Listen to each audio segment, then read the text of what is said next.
And welcome into the Friday edition. Robby and Rexrode, 102.5 The Game. Robbie Stanley, Joe Rexrode, Ian Safar here with you. We are live from our Busy Bee Plumbing, Heating, and Air Conditioning Game Nashville studios, home of the $99 yearly Beehive membership, where the buzz is always about great service. It is the first program of 2026.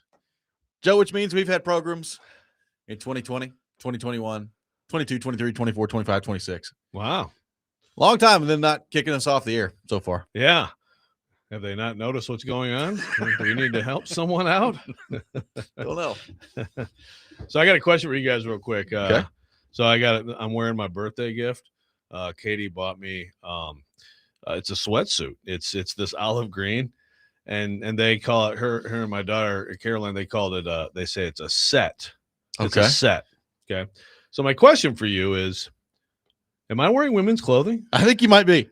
Is it like, right? Like, because I mean, like, like there's sweatsuits that are like mafia dudes, but they're more like Adidas sweatsuit. Yeah, like tracksuit. Kind of but this is, I'm like, I don't know if like, I'm supposed to wear like this all together as a set. But I think you might be. Okay, that's fine. I embrace it, man. I think I've seen guys wear the sweatsuits. Yeah, yeah, the Okay. matching. Yeah, they match the colors. Yeah. Same brand. Okay. Yeah. Well, this is probably the last time I'll wear it like this. I like both things. Like, you know, like I like the sweat shirt. It's a nice Michigan State color. I guess kind of. And I like the sweat pants. So I could do like the sweatshirt with some jeans. Yeah. I could do the sweatpants with whatever, you know, like the different color sweat. I'll go cut out a Carhartt logo. Just slap it on there. There we go. Yeah, that'll manly it up a little bit. Just get it going a little bit in there. Let's go.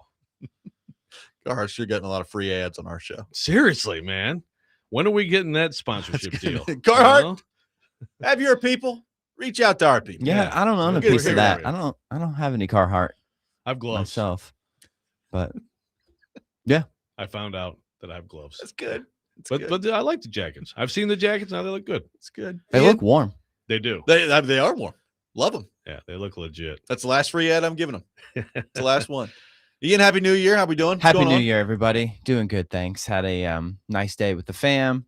It was not super cold. Got to get outside, do some stuff, keep an eye on the games. So hope everybody had a nice, safe day. Absolutely. We got a lot going on the show today. We got a lot. We could do like a 5-hour show today. We only have 3. We could. Teron Davenport will be with us at 8 o'clock. We'll get into the Titans and the Jags with him. We will get into the Titans a little bit later in the program as well. We have Pigskin Pick'em Part 2 of the week coming up. I'm the one who wanted more of this. Like, hey, let's see how much farther behind I can get. We may, by the end of this, be doing Pigskin Pick'em every day to see if Rexrode can catch up at some point. God. But still plenty of time left in the competition. But we begin with the college football playoff. The quarterfinals have come and gone. And interesting, the results here. Let's start with the first game. Miami taking down Ohio State. So Ohio State, who just rolled through the college football playoff last year, they're done. Miami gets the 24-14 win. Indiana absolutely destroys Alabama. I mean, absolutely destroys them. 38-3. Ole Miss takes down Georgia in a thriller last night, 39-34. And Oregon, a 23-0 shutout victory against Texas Tech. Which means, Joe, that through the first 2 years of the 12-team playoff, the teams that have gotten the first round bye are 1-7. 1-7 in the quarterfinals. So what do you make it? Let's start there. What do you make of that? And then we'll get into kind of all these games individually, how they shook out. Yeah. Obviously, Indiana is the exception. They're like, we don't give a crap about this. How about we just beat the absolute stuffing out of Alabama? That is, I think there's something to that. But, I mean, you can look at the games. So I'm trying to remember last year, you know. Now I got to go back to last year. Like, of the teams that got by. See, last year the buys were messed up. So that's another thing to remember, that, right? Like, some of the teams that got by shouldn't have gotten buys because they did it by conference title. So last year, I think it was mostly the better team won, wasn't it? Oregon lost. They were number 1 seed. Yeah, but they were underdogs in that game. They were the most talented team, and So I think there was something to that, to Ohio State getting that win over Tennessee and getting it. I think there's something to it. Like, there's something to you play a game. Again, you can get banged up, but you can also get in a rhythm. The other team, the layoff. I mean, you could attribute that a little bit to Ohio State, Miami. Maybe you could attribute it to Georgia, Ole Miss. I mean, look, I was dead wrong about just about everything, but Texas Tech, and they have a great defense, but boy, their offense, and they got dominated. I mean, Oregon's just a better team, and frankly, man, I mean, I just like Miami. Like they are so freaking tough up front on defense. That did not seem fluky to me. And last night, the one game I was worried about being a blowout, which was the one game that was good. I mean, if Ole Miss doesn't give them a free touchdown, they totally kicked their butt up and down the field last night. Yeah. They went up and down the field on Georgia. So it is an interesting stat. The asterisk definitely needs to go on the first year because of the seeding. I think there's a little something to it, but again, when you have a team that's clearly superior, like Indiana, just completely physically obliterating Alabama of all things, well, that stat doesn't matter anymore, right? Yeah. Well, I've said this before, and I think what we've seen play out now has just confirmed it. Like the 5 seed is the spot to be because you get the absolute bum of the group of 5 in the 5-12 matchup.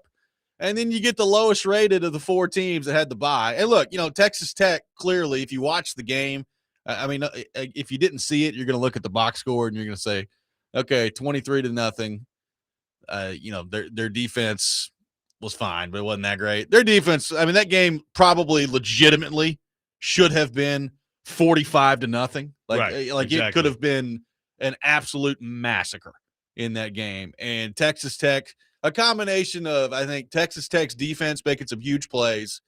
Dan Lanning at some point in the first half probably should have been like, let's kick a field goal or 2 here. But the game could have been a lot worse than it was.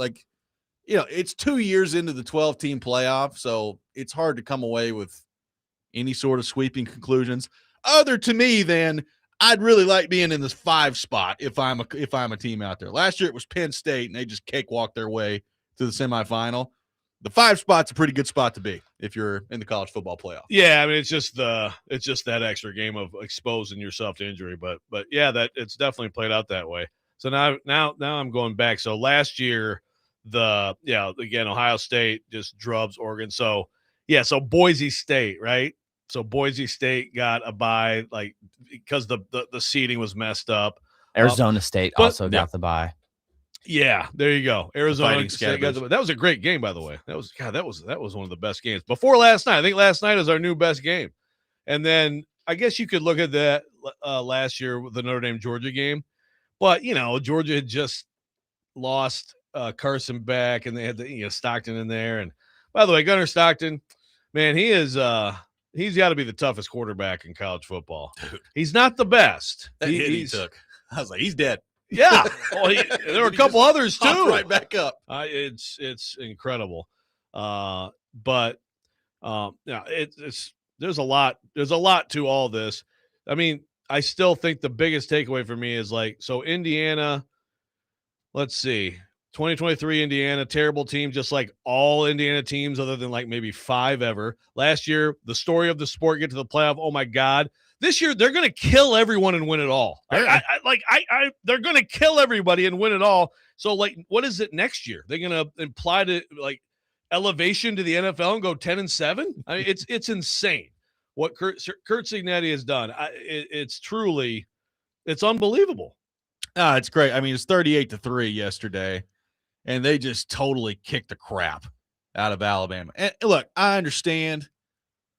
There's a couple things here. Number one, everything you just said, I agree with. The job that Cignetti has done, we'll see if they finish it off. I mean, they're taking on Oregon. It's a rematch.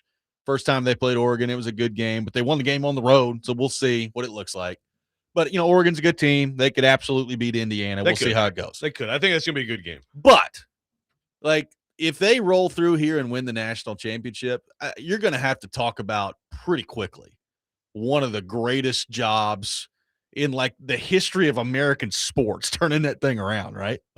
From being what they used to be in short order to what they've turned into. And I understand college football is different and you got the ability to turn the roster over more than ever before. I get all that, but it's amazing what he's done. No, I mean, it's And still, if you just go, it's a good reminder that recruiting rankings aren't just complete gospel. But if you go just by the talent on the field per the recruiting rankings, it was a total mismatch yesterday. Alabama over Indiana. They have a lot of old players and stuff, but like some of these James Madison guys, it's like, how did they ever lose a game? Yeah. You know, and obviously the quarterback. I mean, Mendoza's he's pretty good, man. He people are gonna make Charles made the Cousins comparison last week. Mendoza's fast. Like Mendoza escapes the pocket and can get you. I mean, he can really escape and make plays, and he's a really good player. So now, I think that helped him probably establish that the number one overall pick thing. Nick Baumgartner thinks it's going to be Dante Moore, so we'll see. And then you wonder with Alabama, and I'd be interested to hear from Alabama fans on the Ty Simpson front. His back is a real thing. I mean, I think that was what happened yesterday. At first, I was like, oh, God, he's benching him. But, I mean, his back is a problem. So, Sciatica. yes. So, does he go? Does he come back? If he does come back, I mean, I assume Alabama would be happy to have him as a starter next year, right? I think they should. Yeah, and he cracked his rib on that play yesterday, too. He said after the game. So, that's a tough one. That's fun. That's a nice combo. Yeah, back and a rib back. Yeah. What else do you have? That's good stuff. I mean, you crack my skull too. Herb Street was talking about this on the broadcast yesterday about how he thinks it would be really smart if Simpson came back. We'll see. We'll see what that looks like. I think Alabama should want him back. The other part of this, in addition to Indiana being the story of the sport right now, Alabama is still very good. They're still very talented. The mystique with them totally gone, totally gone. And 100%. Doesn't mean that Kalen DeBoer can't win there. Doesn't mean that, who knows, here in the next few years, he won't eventually win a national championship there. But the more you watch them and the more you see them in today's era of college football with Saban gone, you don't look at them anymore and you're like, oh my God, it's Alabama. That's gone. Yeah, for sure. I think Kalen DeBoer is a good coach. But as much as you just talked about the dramatic uptick for Cincinnati, there's nothing you can even compare it to. I don't think Alabama's dramatic reduction in physicality and physical intimidation is incredible. Yeah, and I'm sorry, but so if I'm a Bama fan, I think people are over. Now you got to run them out of town, all that stuff. I will say that part of it doesn't reflect well on him. Like, how do you get that weak that fast? Yep. 615-737-1025, our phone number. We got a lot more to react to with the college football playoff. We'll take your thoughts on that as well. 615-737-1025. Robby and Rexrode, 1025 The Game.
Fernando, Indiana continues to make more history this season. Why? What is so special about you in this group? Well, first of all, my team and I want to give all the glory to God. What a historic venue, the Rose Bowl, one of the best venues in all of sports. It's just a great conglomerate of individuals coming together and really forming complementary football. Coach Shig has hit on us, no complacency. And especially when you have a bye, it's tough to get in the rhythm of football. But once we got our feet on the ground, we knew that we're going to stick together and come out with this W.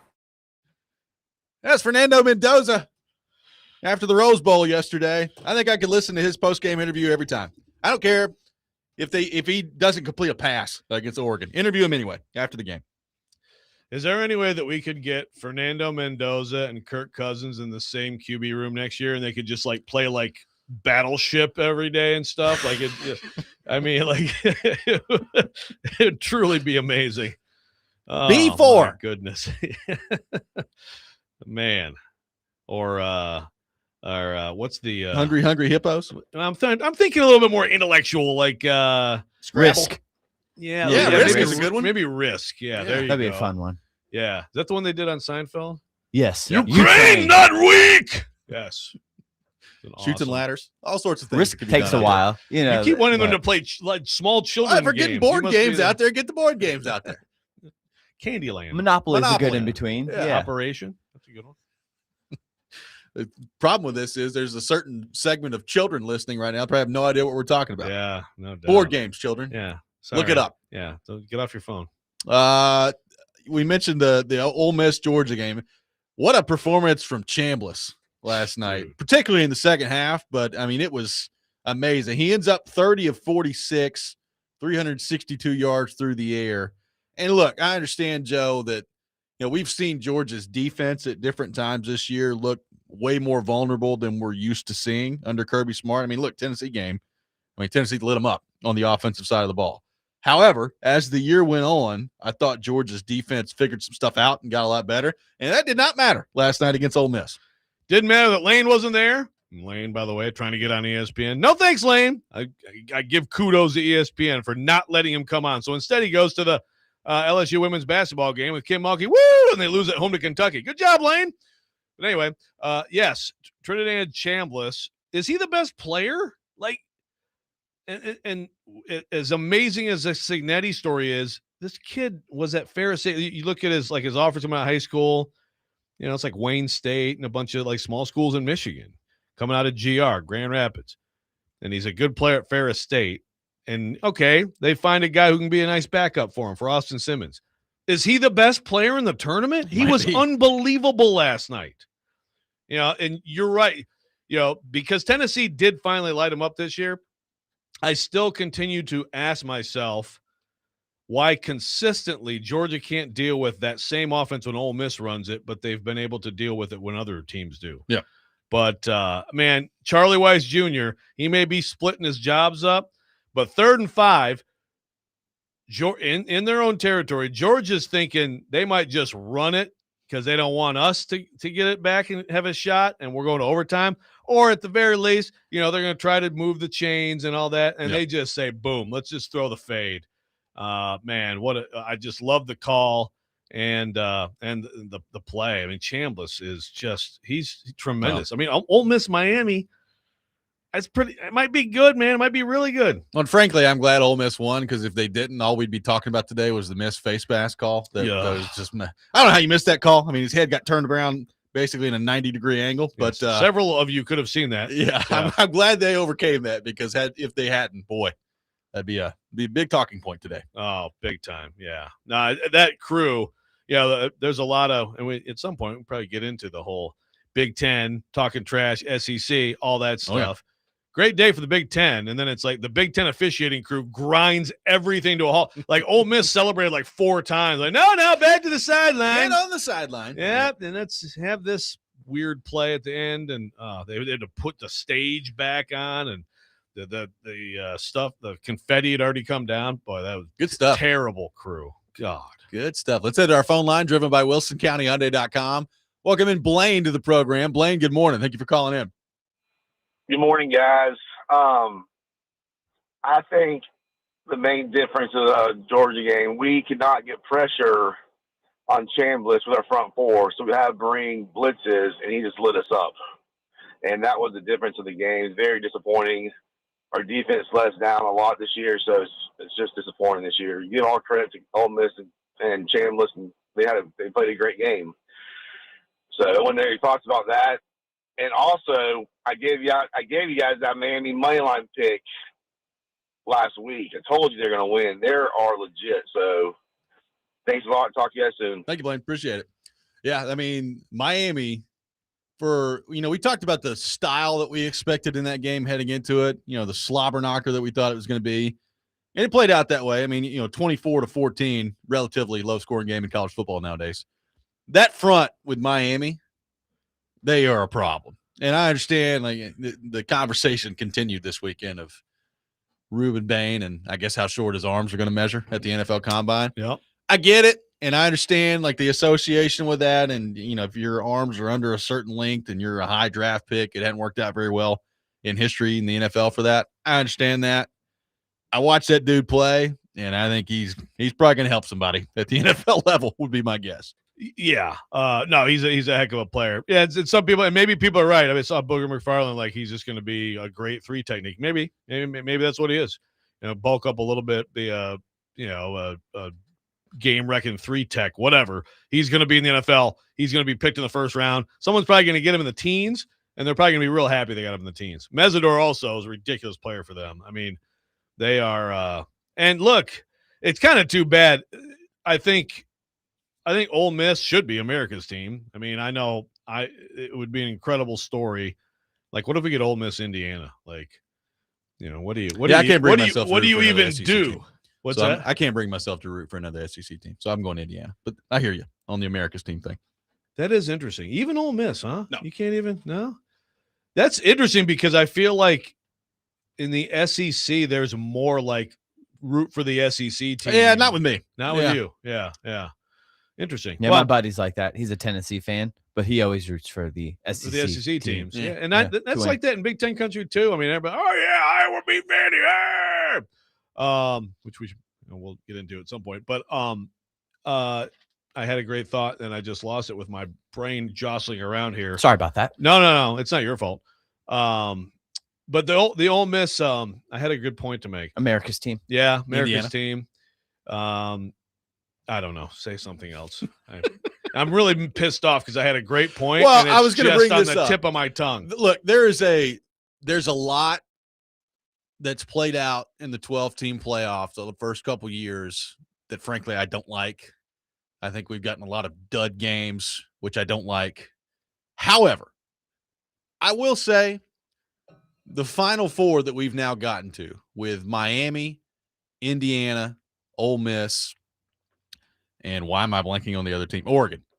I mean, all of these are teams that it's I don't know if new blood is the right word because Miami, got a good history, but it's been a couple decades, right? Man. Oregon has always been around the picture, right? Yeah. Oregon's been in it for a long time, but they've never won a championship. So, you've got all this opportunity, and obviously Indiana and Ole Miss and what they've done. This opportunity here for new blood here in the Final Four. It's fun to see that part of it. Yeah, I mean, 3 teams that have never won it all, and then Miami is. They'd be the closest thing, but it's been 20 years, which is depressing when you think about it. It's like, gosh, it's really been 20 years, 20 plus years, almost 25 years. So if this playoff was this is why, and I know it's just 1 year, and so some years you'll feel differently about this, but if this was the old playoff, we would have had, Indiana playing Texas Tech, and we would have had Georgia playing Ohio State. And I love the Final Four we have better. And I don't feel like we've been robbed of, because, man, I'm sorry. The Miami game is that one play, that pick 6 definitely changes the game. But also, I mean, they're right there. Ohio State lost 14 guys to the draft last year. Yeah. And they have a first-year quarterback. And when you look at their year, it's they weren't as great as we thought they were. They just weren't. So I don't think that we've gotten like robbed of a team that should have won it all by this happening. And I think we have a way more interesting Final Four because of it. Yeah, I mean, it's again the interesting part of all this with the 12-team playoff is, and we ran into this sometimes with the 4 too. I mean, most of the games have sucked. That's the thing I can't figure out. I mean, date back the last 2 years. Like, most of the games have been awful. So is that just going to be what it is moving forward? Is that a year-by-year thing? I don't know. And then you run into a game last night like Georgia and Ole Miss. You're like, well, yeah, if every game's going to be like this, expand it to 32, and let's just go from there. So that part of it's been interesting. I mean, Alabama, Oklahoma, and Miami, Texas A&M were good games. Last night was a great game. You're right. I thought we'd have better games. I'm trying to think last year. What do we have last year? Texas, Arizona State was a great game last year. Yeah. Penn State, Notre Dame was a great game last year. But, yeah, not many. That's about it. Yeah, not enough. 615-737-1025. Our phone number. More of your thoughts to get to on the college football playoff. Plus, we will get into Vanderbilt's performance against Iowa in the ReliaQuest Bowl. All that coming up. Robby and Rexrode, 1025 The Game.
Welcome back in, Robby and Rexrode, 1025 The Game. Taking your thoughts on our phone and text lines driven by WilsonCountyHyundai.com, 615-737-1025. We will continue to take your thoughts on the college football playoff. Joe Vanderbilt loses in the ReliaQuest Bowl to Iowa. It has not been a very good time in the SEC in bowl season. It has been a very good time for the Big Ten in bowl season so far, so we can maybe get into that here in just a few minutes. But what did you make of Vanderbilt's performance against Iowa, dropping them with a final record of 10-3 on the season in Diego Pavia's final game as a member of the Vanderbilt Commodores? Yeah, well, I think that if you're a Vanderbilt fan, have some perspective on Iowa had Indiana beat. Now, I was at home, but they had them. Iowa had Oregon beat again at home, but they were right there. They lose two other tight games. They lose to their rival Iowa State, and at that point, Iowa's offense was not good. They got going finally with Gronowski this year. They actually scored. I mean, they scored 30.7 times, 5 times against Power 4 teams. That's incredible for Iowa. So, and then they lost one. They lost a close game at USC. That's a really good team. That's a team that even if one of those two games against Indiana and Oregon goes the other way, they're at least in the discussion, and they could have been a playoff team. So you have to keep that in mind. I think that was probably as bad a matchup for Vanderbilt's offense as you could have, and they still end up getting cooking and getting to 27. But they didn't look in the first half, and I thought this was hilarious. Like, this is like, Mrs. Board Genius has had this stuff too. It's like, so if your team like stinks or whatever in a game like this, all of a sudden it's like, well, our team didn't care.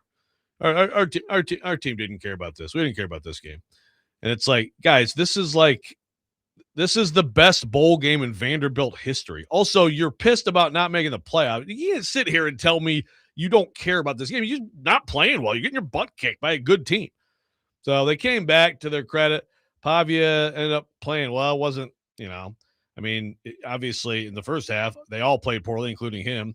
He ended up looking great in the end, but it's too bad for them to not be able to win that game. How's your mic doing over there? Not good. And it's like wrestling someone over here. We'll get it fixed in the break. It's all good.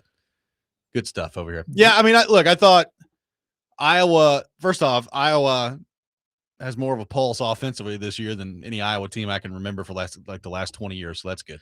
Good for their fans. They deserve watching some actual offensive football. So that's nice. It is interesting, the Big Ten. I think the last couple of years, Joe, the conversation has been, well, the Big Ten is right there with the SEC. Obviously, Ohio State won the championship last year. Michigan won the championship the year before. But I think even more than that, you looked at it and it was like, well, yeah, the top part of the Big Ten is still right there with the SEC. Maybe it's not as deep. But all the Big Ten keeps doing is just winning games against the SEC come bowl season. So, look, people can make the argument of teams don't care about bowl games all they want to. And, Tennessee had some opt-outs. Illinois had a couple opt-outs as well. So keep that in mind. But the results at this point are what they are. The Big Ten is having a good time right now against the SEC.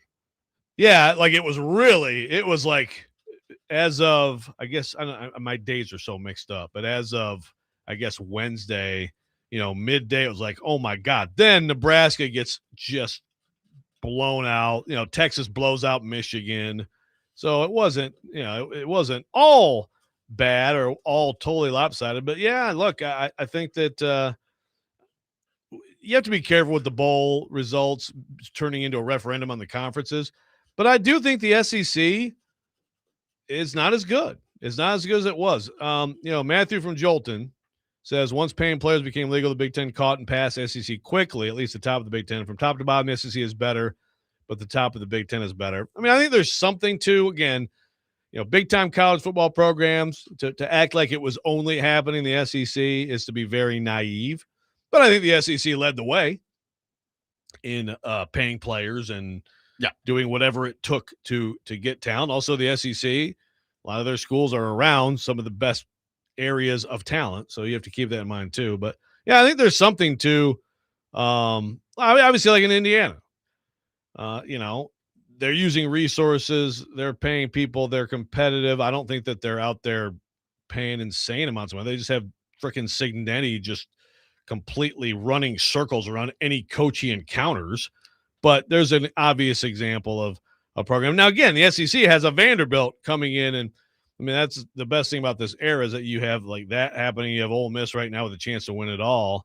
But I do think there's something to the idea that the Big Ten – with their resources is evening things. Well, and you're probably in today's college football. The SEC had a run from, you tell me, early 2000s until like 3 years ago where, it was clear. They were the best conference. They were winning national championships all the time, whether it was Bama or LSU or Florida or Auburn, whoever, take your pick, Georgia. at the end of that run there. And I just don't know that with what it is now with NIL and how much movement there is currently. And who knows, maybe here in 5-10 years at some point, the transfer portal has calmed down and they figured out a way where there's just not that much movement. But I don't know that we're ever going to see a run like that again with how even everything is now in terms of like, if, we've talked about this and, Alabama, you used to be able to look at their depth chart and say, well, they got all these 5-star guys starting, and then they got like 13 5-star guys behind them who are ready and waiting for their turn. And I just don't know that you're going to have that anymore based on player movement being what it is right now. And I think because of that, it makes it really hard to just have one dominant conference the way that we saw the SEC do it for 20 years. Yeah. Also, I think it's almost dumb to even talk about the conferences because they're so big anyway. You know what I mean? The other thing. It's just like, it's hard to even know who's in it, all the conferences Yeah. now, honestly. Right. I mean, and we have teams on the West Coast in the Atlantic Coast Conference. That's where we're at right now. Yes. Like Oregon, carrying the Big Ten flag. Oregon? Really? Okay. Yeah. So there's that too. But yeah, it's volatile. And so while I don't expect Georgia to go away, right? I mean, in particular, now I know Georgia fans, man, I've seen some terrific Georgia angry fans. They out on Kirby? Kirby needs to look in the mirror. Kirby needs to lose weight. Kirby needs to ditch the visor. I would advise him to ditch the visor. The playoff format has made me, I don't want to watch college football anymore because, of course, they'd be in the Final Four if it was the old, but they're not going anywhere. I think there's still programs where because you have built in, like, I don't think Ohio State's going anywhere. No. Right. But then again, man, you say that, and again, look at Alabama. Of all programs that you would never expect to go anywhere, again, they just made the playoff. They won a playoff game, so it's not the end of the world. But they've reduced quickly. Sure. Well, and, Nick Saban ain't walking through that door anymore. 8 losses in 2 years. Yeah. I mean, it is what it is on that front. I don't know. It's really, I mean, look, the Big Ten, for SEC fans that would say this, like turn the tables and the SEC is just dominating all these Big Ten teams in bowl time. You would absolutely be running your mouth. 100%. So if that's the case, yeah, you got to stand up and face the music when it goes the other way. And I understand. Look, I get it because I kind of feel this way even when the SEC was kind of running all over the place. Like the bowl games, especially now, I don't know how much they mean. I really don't. Like you get to the end of it, and it's like, all right, how many of these teams are interested in playing here? How many of them have their quarterback playing? Like you can go down the list of what they mean. But the bottom line is, like, I guarantee you, if the SEC was like 7-1 in bowl season and they were just kicking the crap out of the Big Ten, it's all that like Peter Burns and all these people would be talking about all over the place. It's amazing, man. Like it is amazing. Just the people are so ready to jump all over it. And you're right. So the Big Ten gets to talk a little trash now, and they're going to be playing for the title for sure. Yep. We know this. And I don't know, man. I mean, Ole Miss was probably, I haven't seen the line, but I'm sure Miami's favored, I would assume, in that game. There's a decent chance here that it's the SEC totally iced out of the title game again. I mean, that would be 3 straight years of the Big Ten playing for it, possibly winning it 3 straight years, and 3 straight years of the SEC not even playing for one. Miami, a 2.5-point favorite against Ole Miss, according to FanDuel Sportsbook right now, and Indiana, a 3.5-point favorite against Oregon. That's where the lines currently stand. Okay. I think we should keep doing, this segment, I know we probably should end, but I'd like to keep going a little bit because I really think that you holding the mic really gives it a special. Well, if you want to see me throw one through the window, we can keep going. That's what we can do. Texter's like, it's times like these or watching the show on YouTube is the best. Mike Gate Part 2. Like performance surgery over here. We'll see if we can get it done here in the break. It is transfer portal day in college football, which great timing on all that. Playoff yesterday. Let's get into the portal today. We'll get into that coming up next. Robby and Rexrode, 102.5 The Game.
Welcome back in, Robby and Rexrode, 102.5 The Game. I have done the repair job on the microphone. It is complete. We'll see if it lasts. How'd you pull that off? I just started messing around with stuff. Tightened it up. Wow. Tighten up. Yep. There we go. All it took. Tighten up a little bit. Tighten up a little bit. We will get into the Titans a little bit later in the program. We will get into the Nashville Predators coming up in a few minutes. Steven Stamkos hitting the 600 goal plateau. So we will get into all that. Joe, the transfer portal opening today in college football. So, I mean, the calendar in this sport is just beautiful. We got the college football playoff going on as we speak. We got all these bowl games, and now we have roster retention taking place through all this as well. And some names already starting to leak out in terms of some Tennessee players that could be heading into the portal. Lance Hurd, the left tackle, has been out there. It looks like Ricky Gibson, the cornerback, could be heading into the transfer portal. So some changes that Heupel continues to make. He canned Willie Martinez yesterday, defensive backs coach.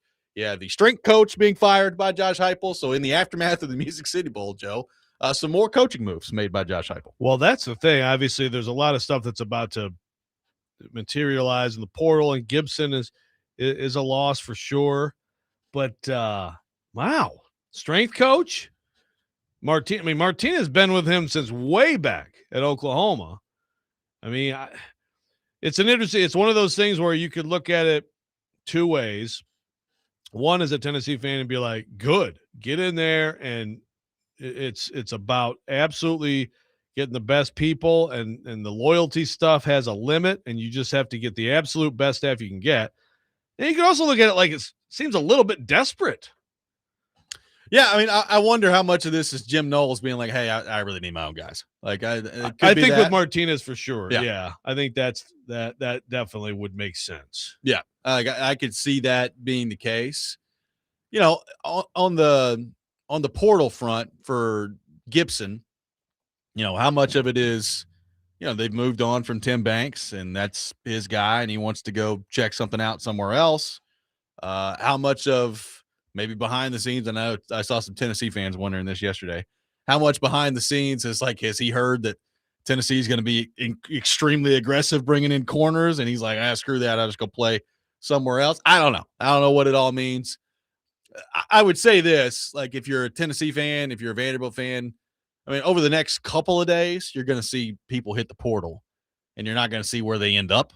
So it's good. There'll be panic that sets in over the next couple of days. I mean, my advice would be to wait until the picture is done and see who you add in the portal before you start freaking out. But I am very interested to see, like, I think there's an expectation out there, particularly from Tennessee fans, as it relates to like Tennessee Vanderbilt conversation here, particularly from Tennessee fans. I think there's an expectation out there that they're going to be very aggressive in the portal. And we've not really seen them do that yet. This is a different set of circumstances, as we've discussed. So next couple of weeks here to me are very fascinating on the Tennessee front to see how much player movement there's going to be here. Yeah, definitely a time for caution. I understand that's hard for some college football fans, but it's a time for caution. With Gibson, even, look, if you're Gibson, I mean, if you're Gibson's agent, it's like you played well enough to, you know, get in there. I mean, is it not possible he could still end up coming back? Sure. Yeah. You know, I mean, it's usually you want it to get to the point where it's like, okay, instead of going to the portal, let's negotiate. Yeah. Okay, you're good. But sometimes, you know, maybe it just isn't. I think sometimes it's just like, okay, well, that's not. I can get more than that. I'm going to go in the portal, and it still comes back to, okay, like, look, you still fit well in this defense. Let's keep talking, and he ends up coming back. It's possible. Yeah. But I mean, it's probably just as simple as, you know, just like the NFL or any sport, any pro sport, man. If you become a free agent, you're just going to get more money. If you're willing to move, you're going to get more money. Yeah. That's like true in just about anything. So who's going to be better in 2026, Tennessee or Vanderbilt? Vanderbilt's losing Pavia. Obviously, they got Jared Curtis coming in, true freshman. I mean, I guess he's going to be the quarterback, right? Like, that would be my guess, that he's the starting quarterback next year. So you have that. Tennessee, at the moment, I have no idea who their quarterback is going to be. It's very difficult to answer this question at this very moment. I understand that, but I'm throwing it out there to you anyway. Who do you think's better in 2026? I don't know. And that is, first of all, I think that's another sign of the times that we're even having that question.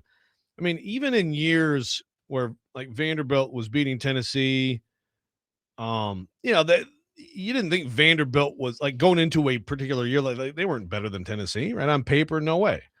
Some of those years it turned out that way, or at least that they beat them. But I think it's very much Vanderbilt looks like they're retaining really well in the O-line. Yep. And some defensive players too. So they're going to have a decent core coming back. Curtis is going to be fascinating next year. Is there going to be any real competition for him? I don't know, but I expect him to be the quarterback. Is he ready to be like really good right now? I mean, there's no question the guy has the skills, the talent to be good, but year one, true freshman in the SEC. It's a lot to ask. It's a lot to ask. And I think it may just come down to which of these two teams is going to do better in the portal. Well, is Vanderbilt going to get some difference makers? Like, what's their budget to go out and get people right now? And then you also just have the question of, and this is going to be asked a million times, and it's a fair question. It's like, okay, so what is Vanderbilt without Diego Pavia? How much did he carry things?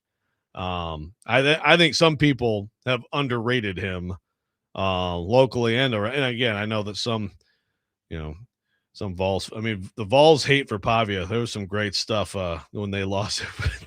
I sent you the big orange Mac tweet. Yes. It was special. Oh my goodness.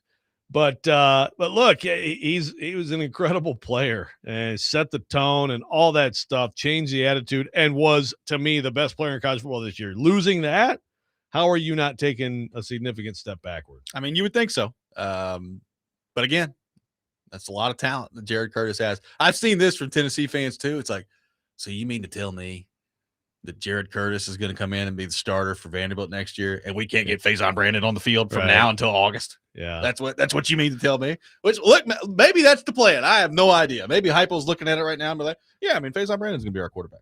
But that's kind of why I mean, if I really had to answer the question, I'd say Tennessee, because Vanderbilt's, I think, in a position where it's like 5-star quarterback, true freshman, yeah, biggest recruit in school history, yeah. Right. Whereas Tennessee is still in a position, we think, where it's like, yeah, you need to have that redshirt year. Ideally, in any program, a Jared Curtis has a redshirt year, has a year, but it just seems like he's probably going to be out there right away. And then again, on the Tennessee side, yeah, you may have the redshirt year, but still, who is going to quarterback and how good are they going to be? Yeah. I mean, like right now, I said this after the Illinois game last week, or I guess that was earlier this week. Right now, it feels like Tennessee, like competing in the college football playoff, it feels like they're far away from that right now. Now, how far away are they actually? Like, you have one really good offseason, and that's adding players in the portal. That's also development of your guys you got in-house. And we know this. They've got a talented group in-house. I mean, they just had a top 8 recruiting class or whatever it was, depending on where you look. So it's pretty good. Like, you've got some talent to work with there, and Heupel and his staff have stacked together some pretty good recruiting classes here. So what does that end up looking like by the time August comes around? So you can feel far away right now, and by the time the fall comes around, you could look at Tennessee through the first 5 games and be like, yeah, this team's a wagon. Like, they're really good. We'll see. They have some pieces that are intriguing coming back. But right now, I mean, Vanderbilt has laid a foundation with the season that they just had that I think is going to echo for them for a while. And Clark Lee was kind of talking about that after the Iowa game the other day. Tennessee is at a crossroad right now. Like, if they're 7-5, 8-4 next year, we're going to be talking about Josh Heupel potentially losing his job. I mean, there's also 2 programs right now that are in completely opposite positions with their coach, which is kind of amazing to think back 2 years ago. We were having the conversation about Clark Lee and what we were talking about with Josh Heupel. It's kind of flipped right now. And it all happens so fast, and it can flip back in this. I mean, it's things like that, just rising and falling is just light speed at this point in the sport. Yeah. So like, if you're a Vanderbilt fan, okay, next year, let's say Vanderbilt goes 7-5. Like, are you let down by that? Is that to me, if they start a true freshman, I don't care if he's a 5-star, true freshman at quarterback, playing in the SEC, still a pretty good league. decent league, top 4 league for sure. Yeah. And go 7-5. That's pretty good, Yeah. right? But you can sometimes be a victim of the expectations that you raise too. Yeah. I mean, I'm looking at their schedule next year. The non-conference, you ought to get 3 wins. You got Austin P. The Delaware Blue Hens coming to town next year. Looking forward to that. Oh, baby. And then NC State. I mean, that's an interesting game. But Yeah. NC State coming to town as well. I have to get used to the 3 non-conference games, which is now what it is. Yeah. I kept looking on the schedule. I was like, where's the fourth? other one? Oh, they don't have one. No. No, they doing one like right before the Tennessee game? No, don't have one. By the way, this is well, I'll save it for later. I have something to say about the SEC. We'll get into that presumably at 7:45. Yeah. 615-737-1025, our phone number, 615-737-1025. Coming up next, we will get into the Nashville Predators. Big milestone for Steven Stamkos and an opportunity that was on the table for them last night that they missed that would have been frankly incredible to be talking about today. We will get into that. Robby and Rexrode, 102.5 The Game.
Hour number 2, Robby and Rexrode, 102.5 The Game. Robby Stanley, Joe Rexrode, Ian Safar here with you on this Friday morning. We are live from our Busy Bee Plumbing, Heating, and Air Conditioning Game Nashville studios, home of the $99 yearly Beehive membership where the buzz is always about great service. Teron Davenport will be with us at 8 o'clock. We will get into all things Tennessee Titans with him, taking your thoughts on the college football playoff, taking your thoughts on the Predators, any way you want to take it on our phone and text lines. We'll have the Rex Rant with Joe Rexrode coming up later this hour at 7:45. Pigskin Pick'em, the second one of the week at 8:30 on the program today. So looking forward to all that. Joe, a really cool day on Wednesday for Steven Stamkos. He gets his 600th goal. He becomes the 22nd player in the history of the game to reach that mark. And in Steven Stamkos fashion, it was a nice one-timer from the left circle on the power play, which is, if I had to venture a guess, how he scored probably about 275 of those 600 goals. I was going to say about 400 of them. Like it is, it was vintage Steven Stamkos. Good play by Forsberg to get the puck to him. By the way, a good win for the Predators on Wednesday. They were down 2-0 early to Vegas. They come back, they win 4-2. And then they played again last night, Joe. And thinking about where this season started and how a few weeks ago they were dead last in the NHL. Had they won the game last night, which they did not, but had they won the game last night, they would have been in a playoff spot this morning. Now, it goes to show you, Seattle beat them in regulation last night. Right now, Seattle has the last wild card spot. And this time, a week and a half ago, I mean, it was a disaster up there, and we were talking about how bad things were. The Predators are at 40 points. They're still only 6 points up on Winnipeg, who is currently the last place team in the NHL. Hell, the Buck's been hurt for them, and it is not going well for the Winnipeg Jets. But it is amazing, Joe, given the realization that a lot of these teams in the West right now, from San Jose on down in the wild card race, are like right there together. Had they won in regulation last night, the Predators would have been in the playoffs. Yeah, I just went through this, and so I think last place in the West is what, 6 points out of a playoff spot, I think. And in the East, it's like 4. Yeah, I mean it's wild over there. I mean, the East is completely like top to bottom. It could be, you could flip it in like 10 days. Yeah. Now the West, obviously, you got Colorado doing ridiculous things and all that, and Dallas really good, but I saw some. So the Preds were what, 12-5 before last night's loss, correct, right? I've seen some conversation to the effect of this stretch, the way that we talk now about was it 18 game point streak? Yep, is how we will talk about this a couple years from now. Which I have no idea. I have no idea if they're going to sustain it. I have no idea if they're going to be in the picture all the way. Again, good for them. Credit to those guys, the players and coaches, for doing what they're doing, Also, I can't blame a Preds fan for having some misgivings and reservations and concerns about like the big picture. Well, Vengen put out some numbers yesterday that were pretty interesting because, people were asking, obviously, as you said, about the 18-game point streak from a couple years ago. So Vengen put the numbers side by side of, a couple years ago. Expected goals and everything. Yeah. On the 18-game point streak, they had the most goals in the league over that stretch. Their expected goals for was 4th in the league. So, I mean, it basically lined up with what you were seeing. They were the best defensive team in the NHL over that stretch, and their expected goals against were 2nd. So everything that you were seeing from a results standpoint during the 18-game point streak a couple years ago kind of matched up with how they were playing. Right now, and this was, again, before the game yesterday, so I don't know what the updated numbers are here, but in their run where they were 12-5 heading into yesterday's game, they had the 3rd most goals in the league, tied for 3rd during that stretch. Their expected goals for was 22nd. They had the 11th most goals against. The expected goals against was 21st. So those numbers would tell you that they're probably way overperforming right now based on how they're playing. Now, I will say this. If you watch them play, they are clearly playing much better than they were to begin the year. And it's not just they're getting some fortunate bounces here and there. They are getting some of those, but I think they're clearly on the whole playing better than they have early in the year. I still think, and I threw this question out there the other day, like if you're a Predators fan, do you believe right now? And a lot of people were like, yeah, like they're a lot more fun to watch. They are more fun to watch. I still watch them, especially at their center ice spot. And I'm like, I don't think they've got enough gas in that tank to really put together a serious run here. And again, it's a more complicated picture this year anyway, because right now they're in the playoff race. But what does that mean? Right now, basically all these teams that are together for the wild card spot are like playing for the opportunity to potentially play Colorado in the first round, which is not something you want to be doing, I don't think. Well, that's true. Yeah. Yeah. Well, but then again, I guess you could also be like, yeah, but you're in a big enough conglomerate. Thank you, Fernando Mendoza, that you could also be a bump ahead, You could. I mean, you could end up in that first wild card spot, but then your reward is probably Edmonton. I mean, it feels like the top half of the West is already done. It's already done, Yeah, and they're already way better than any of the wild card teams. I mean, the contenders are already there. It's going to be Colorado, Dallas, Minnesota, Edmonton, Vegas. That's it. Those are your and even in Vegas, the West. Those are your cup contenders. I would probably at this point, and I know Vegas can get there, but Vegas has actually lost more games than they've won. They've just lost 11 of them in overtime. That's why they're where they are in the standings. And I know they've dealt with some injuries. To me, there are 4 teams in the West right now that are just an absolute monster to think about. And that's Colorado, Dallas, Minnesota, all in your division, by the way, and then Edmonton that you're dealing with out there too. Now, look, just because you're dealing with 4 juggernauts in the West right now, that's not a reason to be like, well, what's the point of making the playoffs? Like, I understand that. Yeah, you're competing every night. I'm just saying, like, it's shaping up to, like, very rarely in an NHL season do you look at the Predators, who are legitimately in a playoff race, and you look at the top of their division, there is a 27-point gap between the Predators and the Avalanche right now. Yeah. 27. That's insane. No, the Predators, again, good for them. They've gotten themselves into the mix, and you think about where they were, it's pretty impressive work. And sure, they're a contender to get in the playoffs. They are not a contender to do anything in the playoffs. No. And they won't be. And I think everybody still understands that. Yeah. I think, like, look, the players in the locker room, it's one thing, and they have clearly started to believe a little bit here, and that's great. The more interesting question to me now is Trotz. Like, what do you do with this? Because on the one hand, like, it looks like Steven Stamkos has figured some things out, and we've talked about that. And he's under contract for 2 more years.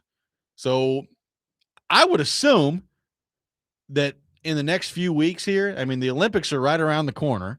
And then after the Olympics, you're going to get pretty quickly into a playoff race and the trade deadline coming up. I would assume during that time, you're going to have a lot of people calling about Ryan O'Reilly. You're going to have a lot of people at this point, based on the way that he's playing, probably calling about Steven Stamkos.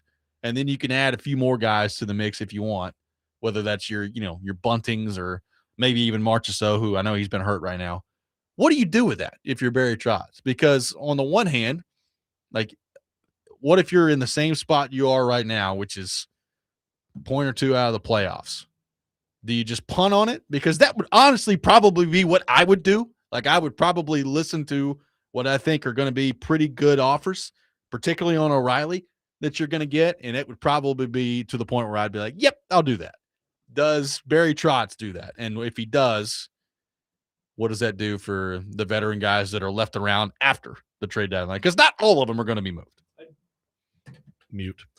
I dare say it might be toxic if he moves those guys. Like, then Saravalli will actually be, see, I told you. Yeah. I just knew that they were going to trade those guys and piss off the entire locker room. Yeah. Yeah, and this is where it gets interesting with, I think, career front office people who, like, say what you want about, like David Poile, but to me, like, David Poile is a career front office guy, and I think in this situation, we know that he obviously at the end there he was buying, but that's because they got so close, right? Right. Like we were so close. Like, he'd be a guy who I'd be like, yeah, you're going to get what you can't get. You got to look at the real situation.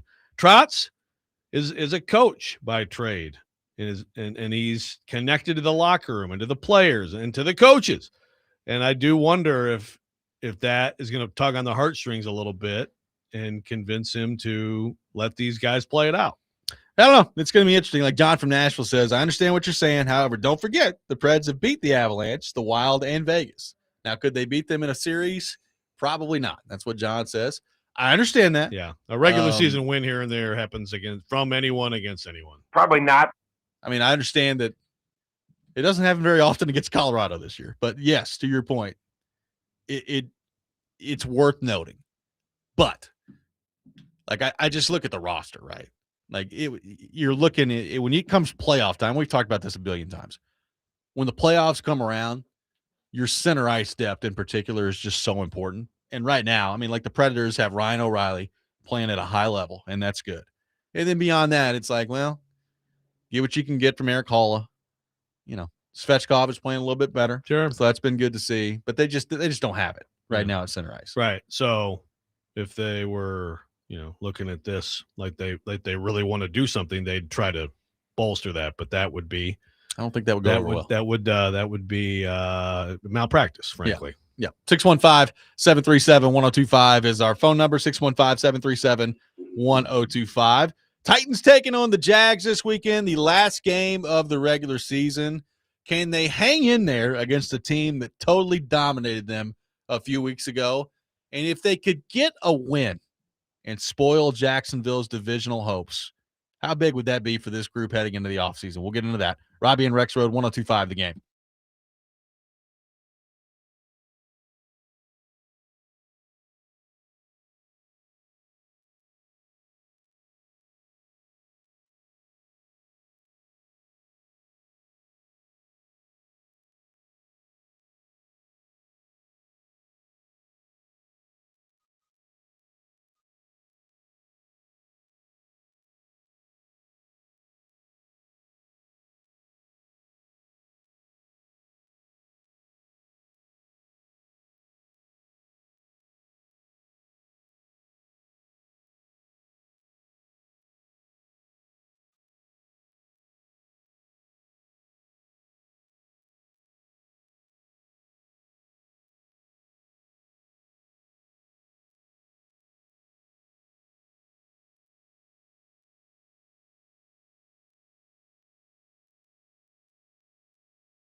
If you're looking for a good spot to watch NFL games this Sunday, come by Twin Peaks in Cool Springs, home of the 29-degree beer. Join 102.5 The Game for the pregame show before the Titans take on the Jaguars.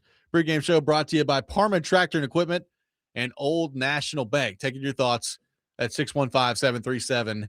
All right, Joe, we got a big showdown coming up this weekend in the Milky Pool. Jacksonville, a 12.5-point favorite against the Titans. Everything's still on the line for Jacksonville. Well, not everything. I mean, they're in the playoffs. But the division's still up for grabs. You got the Jags taking on the Titans. The Colts, who will be starting Riley Leonard, taking on Houston. If the Titans can beat Jacksonville and Houston beats the Colts, the Texans will win the division coming up on Sunday. So still a lot at stake for Jacksonville heading into this game.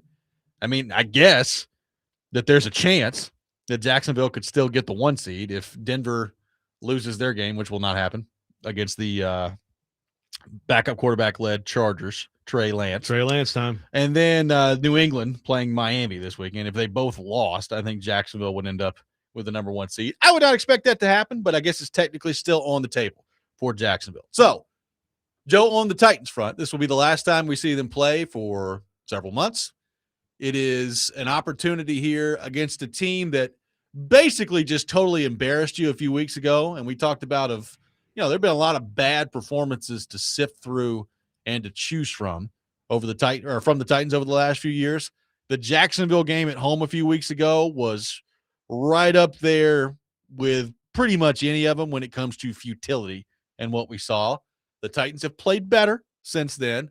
So what do you make of the opportunity now in front of them to take on a very motivated Jacksonville team that, frankly, I think it's going to be hard for them to even approach winning the game? Can they hang in there and show a little bit of fight in this one is kind of what I'm looking for the Titans. Yeah, it's too bad, really, that it's honestly too bad that the Jags are too good for this to be really a big high pressure thing. I think it'd be more exciting for the Titans if they had a chance to really ruin something for them, but they don't, because they're fine and they're not, like you said, they're not realistically going to get the one of those teams at least is going to win, and they're probably both going to win by a lot. Yep.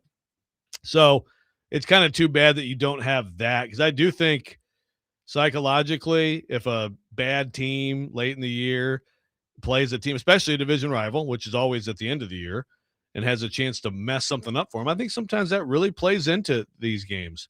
So really, it's just a matter of, look, it's their last time out. It's the last Titans football game that we're going to be talking about that counts for a long, long time.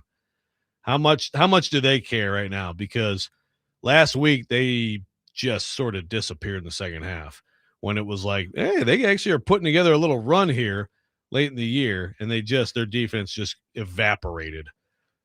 I don't know. I don't know what to expect, honestly.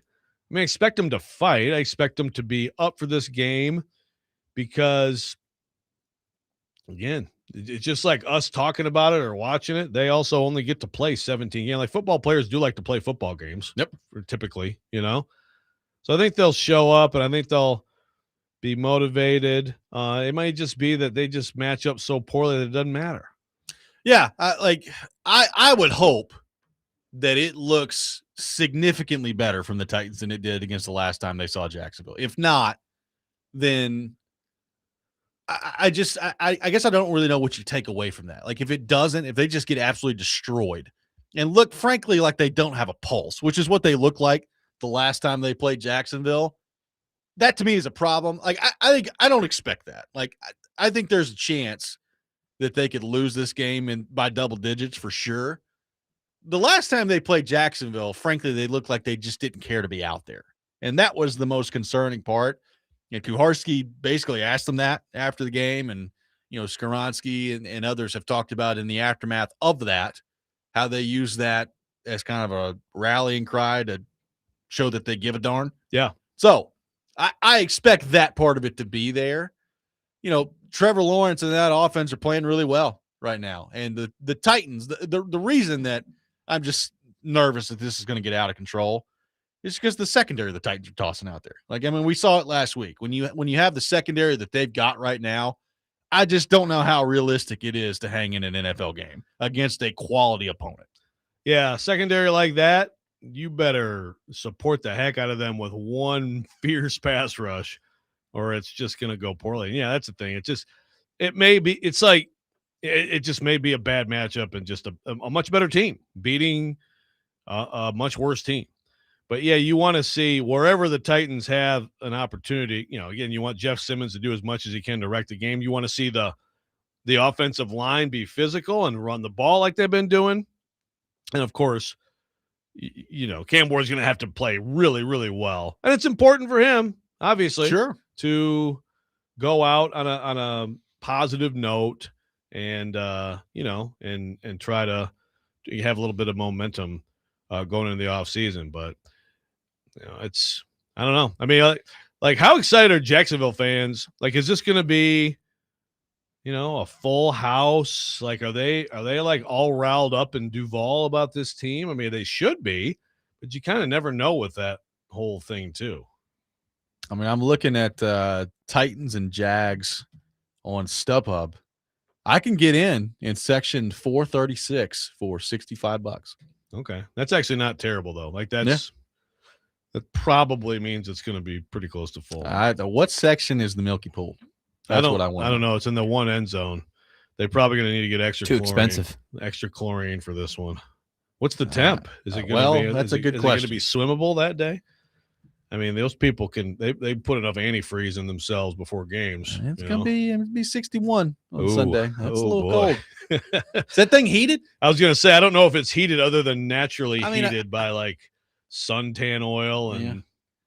I mean, I've been all throughout the state of Florida in the wintertime. I mean, usually the pools are heated. So I would hope that most pools are heated. A little bit juice to it. I guess that's true. Yeah. Get in there. Yeah. The Milky Pool is open. Let's go. I mean, if you're going to have the Milky Pool, you need to be prepared for colder weather, right? You should. Like it should be. The playoffs are around the corner. They're going to host a playoff game, I think. You ought to have that thing ready to go for playoff football. If you're going to be in the playoffs, if you expect to be in the playoffs, then the Milky Pool should be well heated. And speaking of Let's Go Pee, we also have the urinal, which hopefully Kaharski will give us some video. So I want people to be able to see this thing. It's really crazy. Also, did you see, speaking of Kaharski and Skaronski, did you see the very awkward Kaharski giving him the good guy award? I did see that. God. Teresa, please take that over from PK, okay? And then you were very good with us and said a lot of nice comments. And Skaronski's just sitting there like, thanks. Thank you. I guess. Thanks. Titans official account tweeted out the video of it. It was special. That's great. That's great. Peter, I really appreciate how nice you are. You talk when it's bad and when it's good. Thank you, Peter. 615-737-1025 is our phone number. We will continue the discussion on the Titans and the Jags. Hit him off the camera. God. I'm talking about Paul, not Peter. More coming up next. Rob Peter to pay Paul. 1025 the game.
Tonight on Totally Hits 93.3, catch MTSU men's basketball as the Blue Raiders take on Louisiana Tech at 6:30. Coverage also available on the Totally Hits Nashville app and at TotallyHitsNashville.com. Robby Stanley, Joe Rexrode, Ian Safar here with you on this Friday morning. We'll have the Rex Rant with Joe Rexrode coming up here at 7:45. Teron Davenport will be with us at 8. We will get into all things Tennessee Titans with him. So, Joe, take Cam Ward out of the equation. You can pick a Tennessee Titan in this game to have a great performance against the Jacksonville Jaguars, being the last time we'll see them until next year. Who are you picking if you could pick one player? If I could pick one, it'd be J.C. Latham. Just have a dominant, just be an absolute brick wall and get some pancakes out there and just look like a really good player and have that momentum taking the offseason. I'd probably, right after that, go with either of the young receivers. I mean, it's anybody who is going to be, is going to be part of the core of this team. I could also, I know you said one, and I'm going to take any possible answer you give, so that's really awesome of me. But, if 98 destroys the game, that'd be cool to see because he deserves it. I think Jeff Simmons should be an all-pro this year. I doubted that he could get to the level he's at this year, and he has. And so that would be a cool – and I think he's embraced the leadership. He's gotten better in a lot of ways, so that one would be cool too. But, yeah, I'd go with Latham. I got one for you that's off the board that I don't even know if he's going to play this week. Femi Oladejo has been a full participant in practice all week. He is, obviously coming off the fibula injury, but he's been a full participant all week. I think it's important that he gets out there. And look, I understand that, number one, we didn't see much from him before the injury. Number two, like the expectation that he's going to come off the injury after not having played for a couple of months and in week 18 against the motivated Jacksonville team do anything out there of substance is a heck of a lot to expect. I understand that. But it would be very nice, I think, if you're the Titans, to see him get out there, number one, and number two, be able to make, 3-4 plays in the game where you look at and you're like, whoa, look at Femi Oladejo out there. That's your second-round pick. And I know everybody basically just wanted to give him a wash, and it's a redshirt year and all this other stuff. That's a second-round pick at a spot where you need a bunch of players. It would be really nice for him to, number one, get out there. And I guess he's going to. I mean, he's been a full participant all week. So I think it's important that they get him out there and that he can make some plays. Yeah. It's interesting because you could also argue like, man, he just came back from this serious thing. Are you risking something, putting him back out there like that? Like how many snaps would he even, be up for playing? I think it's worth the risk. Yeah. I hope he plays. I think I agree with you. I'm just saying I can see that perspective. And also it's like, if you're the Titans, it's like, realistically, is he going to do anything? And so then it's like a reminder to everybody, maybe it's better to just be like, hey, next year, remember Femi? He practiced well. Yeah. Here we go. It's a huge, because this is, as much as Cam Ward defines the class, it's hard to be all that excited about the drafting of those guys who were good picks if your second round pick is a 0. Yeah, I mean, I guess if Cam Ward is good, then I'll take the second round pick being a 0. That's fine. But yeah, they need the jury, I think, is still well out on Cam Ward. We're going to find out over the next couple of years. I'd like to see something from the second round pick, right? And again, I understand. I mean, it's the last week of the year. I mean, the realistic outcome here, even if he plays, is he's probably not going to do a lot in this game, or we're going to be having the same questions about him heading into the offseason as we do right now, which is, can he give them anything heading into next year? But boy, it would be nice to, if he got in there and had a sack, it'd be like, okay, cool. Get some positive momentum heading into the offseason if you're Femi Oladejo. Again, I have no idea whether or not he's even going to play, but he's been a full participant this week in practice. Yeah, and it's just a reminder, of just like a project in the second round, which is what everybody said from the start. And I don't know. I have no idea how much he was going to have to wait to be picked, before the Titans picked him. There are always prospects. all teams can feel, or most teams can feel one way about someone, and they can all be totally wrong. That happens, but just the limited amount of time at the position, and just the fact that he's I know it's way easier now to second guess, but even at the time, it was like, really, this is, there are other players here that have done more, have actually played and produced, that you could have taken, and you took him. It looks bad. But again, I guess if he is a project, he got hurt, he was on a bad team, well, then next year is when that's when it has to come to fruition. It has to. Well, I'll tell you another one that it's worth keeping an eye on today, and I'd love to see get out there and play well. Number one, because if he doesn't play, you look at their secondary and it's like, can they stop anyone? Amani Hooker has had an ankle/toe all week long. He has not practiced, and he has not had the year that I think people wanted him to have. Certainly coming off a contract extension, you'd like to see him play better. But I'm thinking now, like, as bad as it was last week against New Orleans in the secondary, he was out there.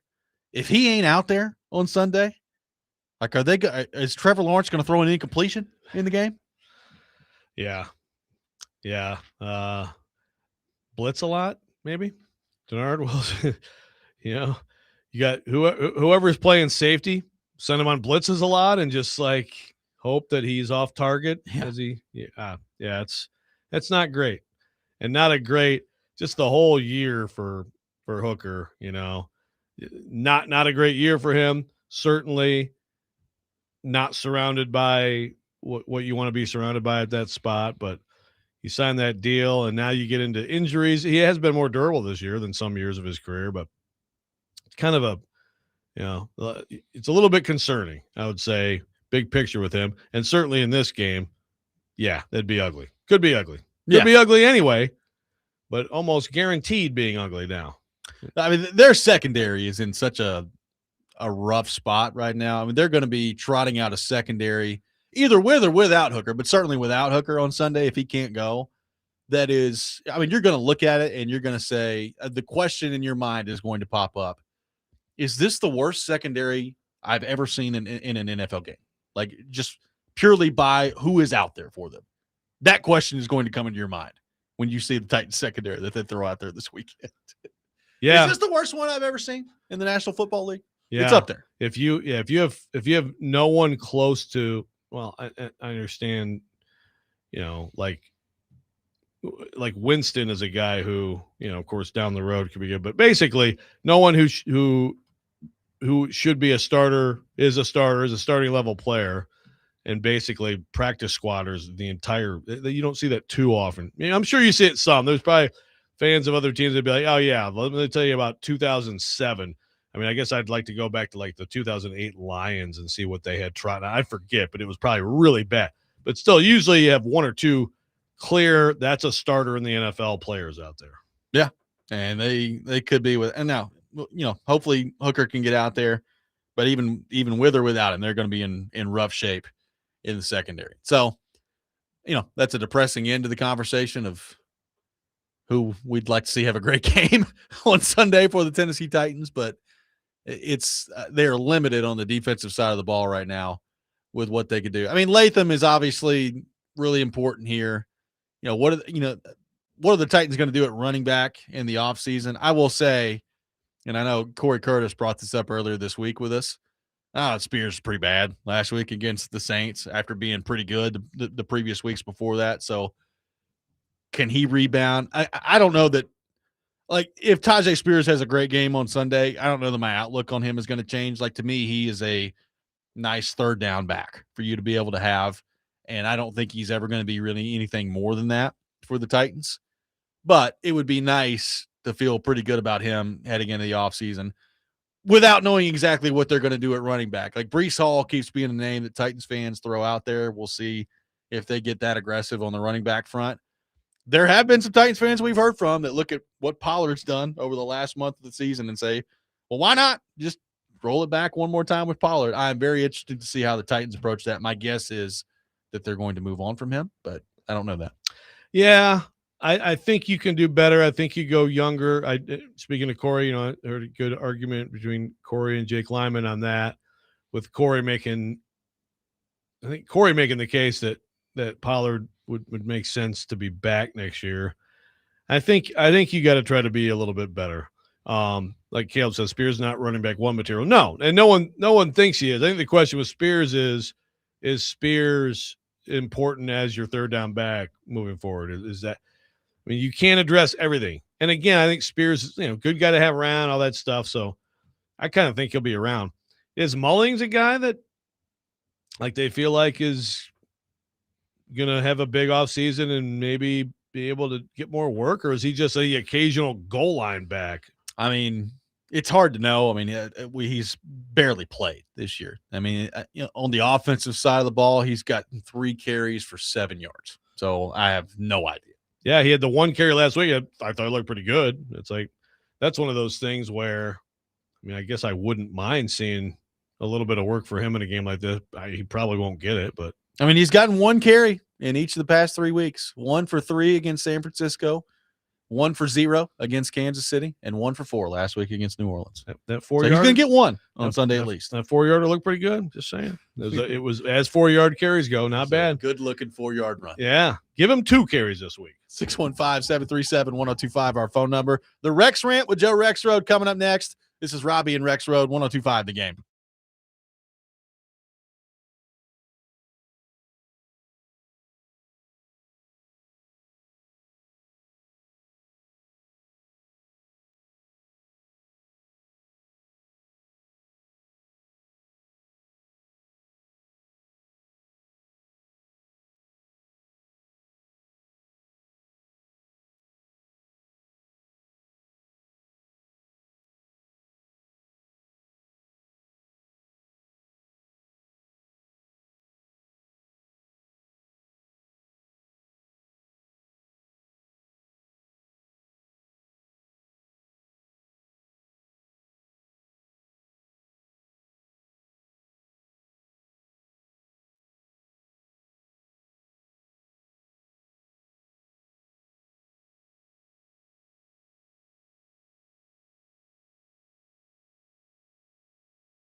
Sometimes he wakes up on the wrong side of the bed.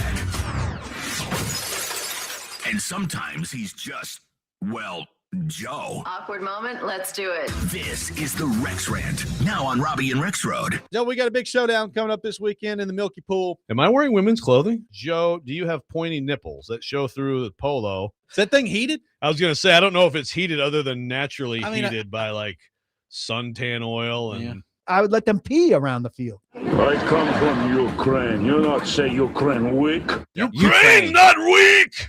Ukraine is came to you. How about I take your little boras? Peter, I really appreciate how nice you are. We also have the urinal, which hopefully Kaharski will give us some videos. Flush it out, you know? Thank you, Peter. Peter.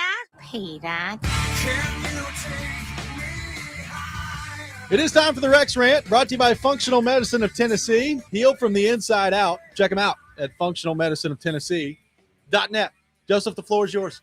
That's quick work there. That's quick work. Good job, Ian. All right, I want to get back into real quick. We hit on it a little bit, but let's go through these again. So the SEC.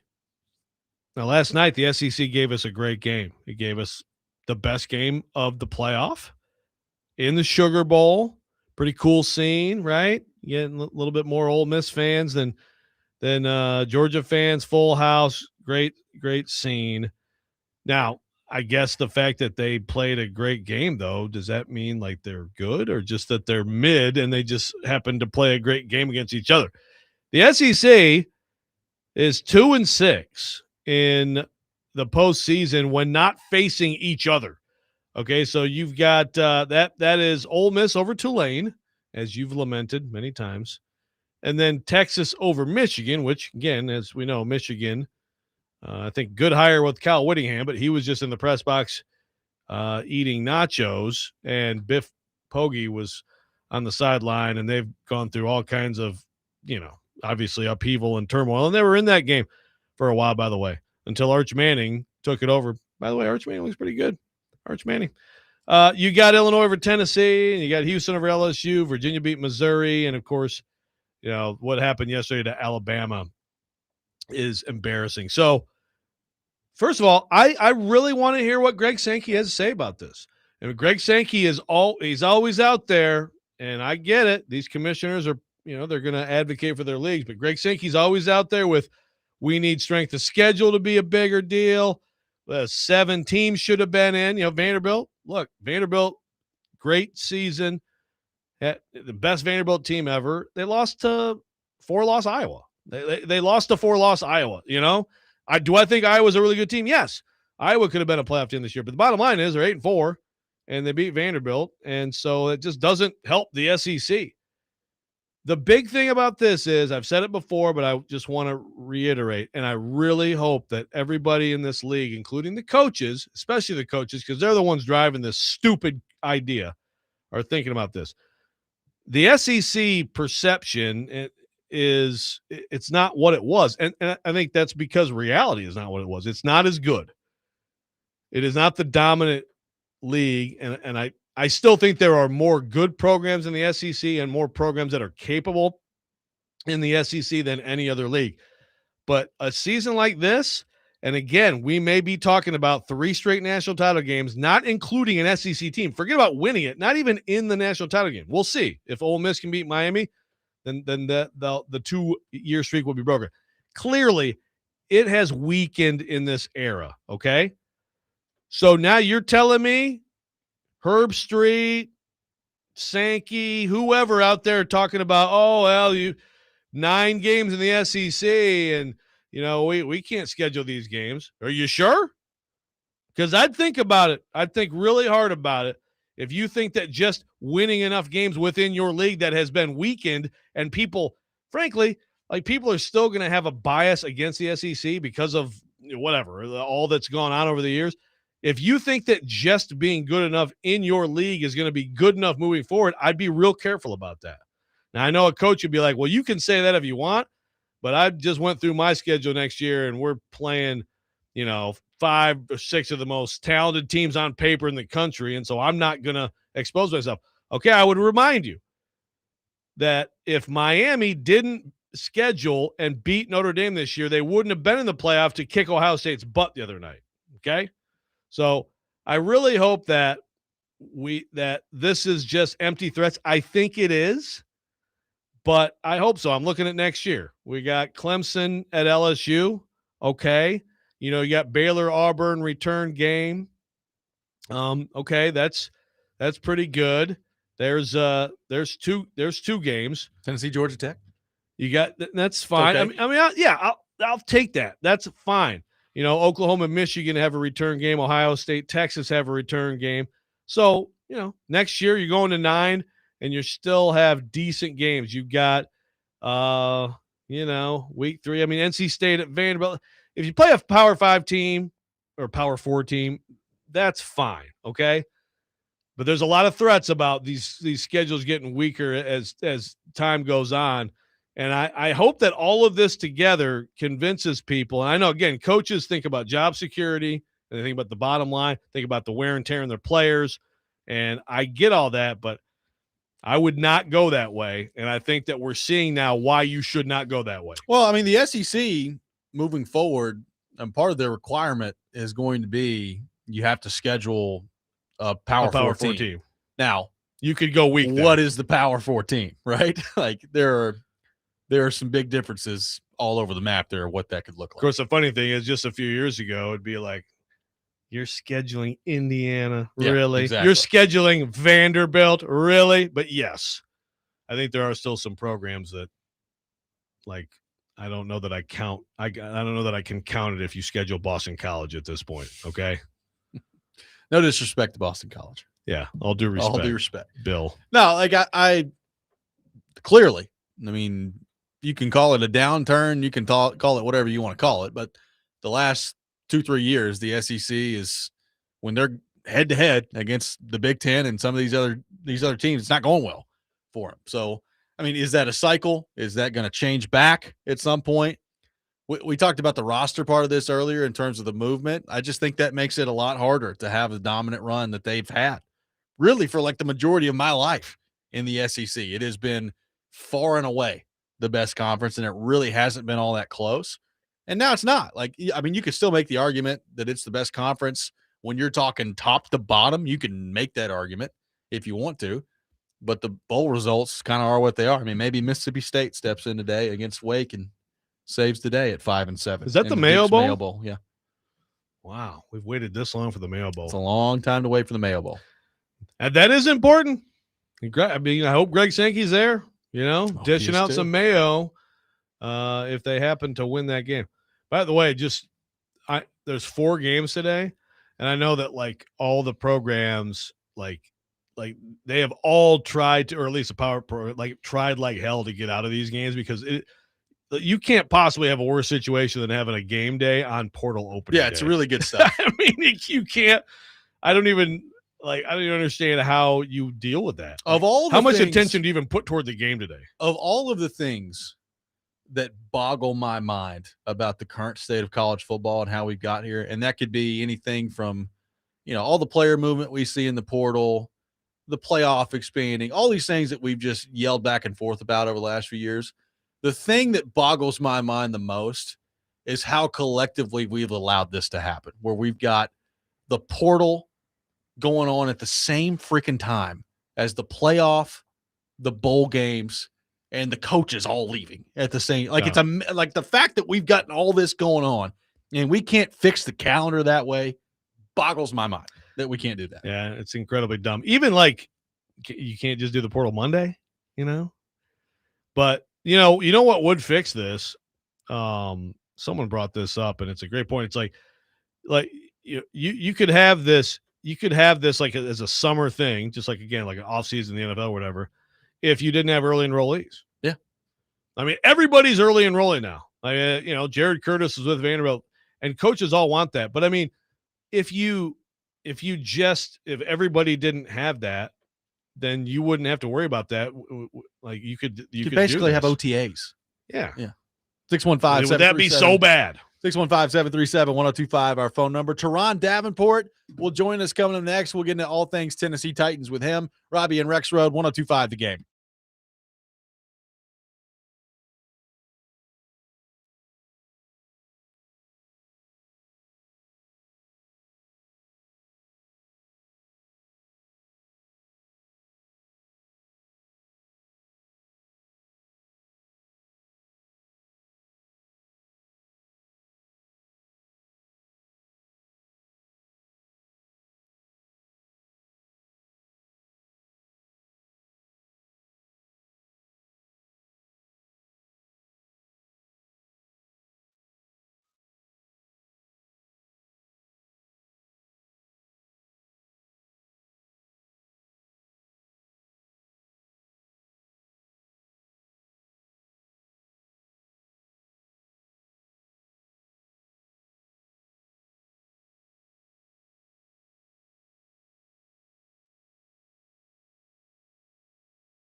ESPN's Turon Davenport, Talking Titans, now on Robby and Rexrode on ESPN 102.5 The Game and the Game Nashville app. It is that time of the week. Time to head to our phone line, driven by WilsonCountyHyundai.com. Welcome in our friend Turon Davenport to the program, presented by Bart Durham Injury Law and fueled by Parman Energy. TD, good morning. How we doing? Hey, good morning. What's going on, fellas? Not much, man. Happy New Year to you. Appreciate you taking time to be with us this morning. TD, it was just a few weeks ago that the Titans, frankly, got embarrassed by Jacksonville, and for a lot of that game, didn't look like they wanted to be there. And Skoronski talked about that after the game, and they've played much better on the whole since then. So this is obviously a very motivated Jacksonville team heading into this. What are you most interested in seeing from the Titans' perspective when it comes to the progress that they hope that they've made over the past few weeks as they take on Jacksonville on the road to close things out this weekend? Yeah, I think it's probably the complementary football side of it. I want to see if they are able to run the ball and then play defense to keep the Jaguars from going up and stick to running the ball, because that's not what happened the last time they played. And if you remember that first drive, they got 70 yards rushing, and that was really when they sensed, like, wait a minute, we have something here with the run game. So I want to see that. So, TD, we were talking earlier, Monty Hooker banged up, potential for, pretty limited group, let's say, in the secondary. I mean, bad teams have these situations sometimes, especially late in the year. You get people injured, things like that. But the secondary, if Hooker can't play, this secondary as constructed, would it be the worst, among the worst you've seen in an NFL game? It's going to be very close. It really would. If you look at it, right, if that does happen, if Hooker doesn't play and whoever goes in there instead of Hooker, you're going to have 3 out of 4 guys that weren't even on the roster. Yeah. You know what I mean? And then when they go nickel, you're going 4 out of 5, and it's just crazy. Darrell Baker Jr. is the only one that you would have said, okay, yeah, he would start, but the rest of the guys, you're like, nah, but here we are. It's unbelievable. And again, I mean, you think back to last week, TD, and it looked good for the Titans in the first half. It fell apart in the second half, and that's a huge reason why. On the Cam Ward front, I feel like on the whole, we're seeing some progress in the last part of the season here. I mean, he's made some big-time plays, made some more big-time plays last week against the Saints in the first half. If he's able to step up and have another good game against Jacksonville this weekend, how on the whole are you feeling about him if you're a Titans fan heading into the offseason, given everything that's happened around him so far this year? Regardless, if I was a Titans fan, I would be feeling arrow is pointing up. And I think it's just because the way you saw him finish the season. If you want to play your best football in December, he did that. And I think if you look at what he's been able to do, just the comfort level that he's gotten to, and you're starting to see him get to that next level understanding, whereas everything on your side of things, that inside out. Now it's like, okay, how can I predict your move, what you're going to do as far as the defenses are concerned? And I think that's something that he's starting to get to. And once you get there as a quarterback, it's all about the mind, in the way that you, approach things and how you understand it. And I think that's really the good part for Ward, where he's going. Yeah, that's what I was going to ask you about, is just the because we focus on his play, of course, focus on his mechanics and all these things, but how much of the last few weeks and maybe even just overall some of the improvement on offense has to do with him pre-snap and his progress there? Yeah, I mean, there have been multiple times where he got him into a better play, and there were times where that better play was a run play, and it was successful. So I think it has a lot to do with it. Like I said, he's getting just a better understanding of it and a different comfort level. And you see him calling out protections, and changing the way things need to be. TD, we've seen all sorts of people throw out all sorts of different thoughts and opinions on the Titans coaching search and some names of interest. The name of most interest to you, maybe the most intriguing name to you as we get ready to get into full-on coaching search mode next week? Yeah, I mean, look, Arthur Smith is one that I think would be pretty cool to happen, but the name continues to be Brian Flores, and I'm just curious how the league is going to approach him being a well-deserving candidate. Because you look at the Dolphins defense. Oh, excuse me, the Dolphins defense was good when he had them, but you look at the Vikings defense. They're legit. And I mean, look at that game they just won. They didn't get a good performance by the quarterback, but they were so good on defense that they won the game. So Flores is the one for me. That's interesting. Yeah, well, there's the league aspect of that, and I also not that. I mean, there was stuff he didn't like Tua or whatever that went down in Miami. I mean, some people are like they just should be coordinators. I'm not saying that's what Flores is, but I guess you like it, and I agree. I mean, what they do on defense is insane. Like watching the Vikings. I mean, it's amazing. But I've been a Saleh guy, and I'm sticking with that. So if you compared those two guys, because obviously Saleh with the Jets, it was probably maybe more red flags, but also it's the freaking Jets. How would you compare those two? Yeah, and let me be specific here. I'm not saying Flores is the guy that I think should get the job, or the guy I want to get the job. I'm just saying he's the most intriguing. Yes, to me, I would agree. Yeah, but Saleh, I think it's two similar situations, but I mean you can't discount the Jets, like the Jets being the Jets. You can't discount that. It's a truly dysfunctional organization. But the thing is, like both of these guys, they got back on track. And I think that's the key thing is how they bounced back after taking that fall in their first go round as a head coach. And I mean, we know retreads, they happen a lot. So it'll be pretty cool, for that to happen for, Saleh or Flores, because we know guys that look like them don't always get a second opportunity. TD, Femi Oladejo has been a full participant in practice all week. We know the injury that he's been dealing with.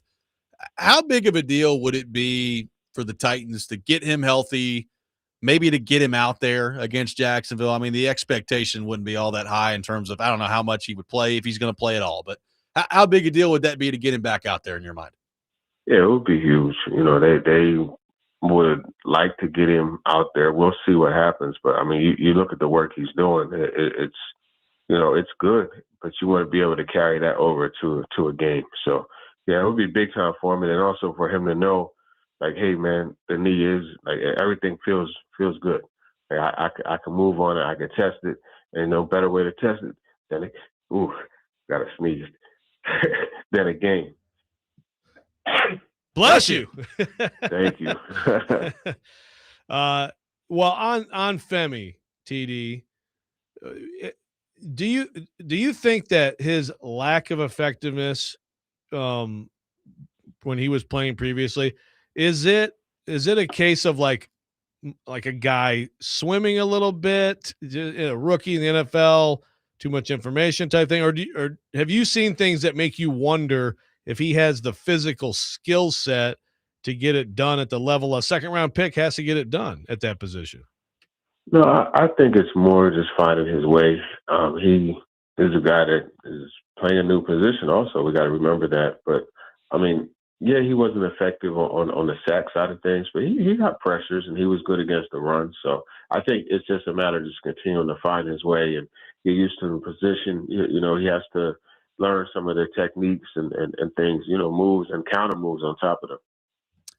TD, when you look at the job that Denard Wilson has done, we just talked about the secondary here. I mean, it's unbelievable, the situation that they're in right now. I mean, we talked about this Garski the other day. Like, shouldn't Denard Wilson probably get at least an interview from the Titans in the head coaching part of this? I mean, I'm not saying you got to go hire the guy, but I think given the situation, he's done pretty well this year. Yeah, absolutely. He should get an interview. I mean, he has to be considered. Just when you look at, the way so many things have broken down personnel wise, whether it's injury or whatever, trades. I mean, he still managed to find a way to get these guys to get on the field and put a fairly decent product out there. I mean, look at Jeffrey Simmons also. And I don't know if you saw where Simmons talked about wanting to keep Denard out there. I mean, he vouched for him. This is his best year that he's had, and Denard is a big part of that. So that's something. But then you also you just look at, even the development of different players, coming along, whether it's Kevin Winston Jr.,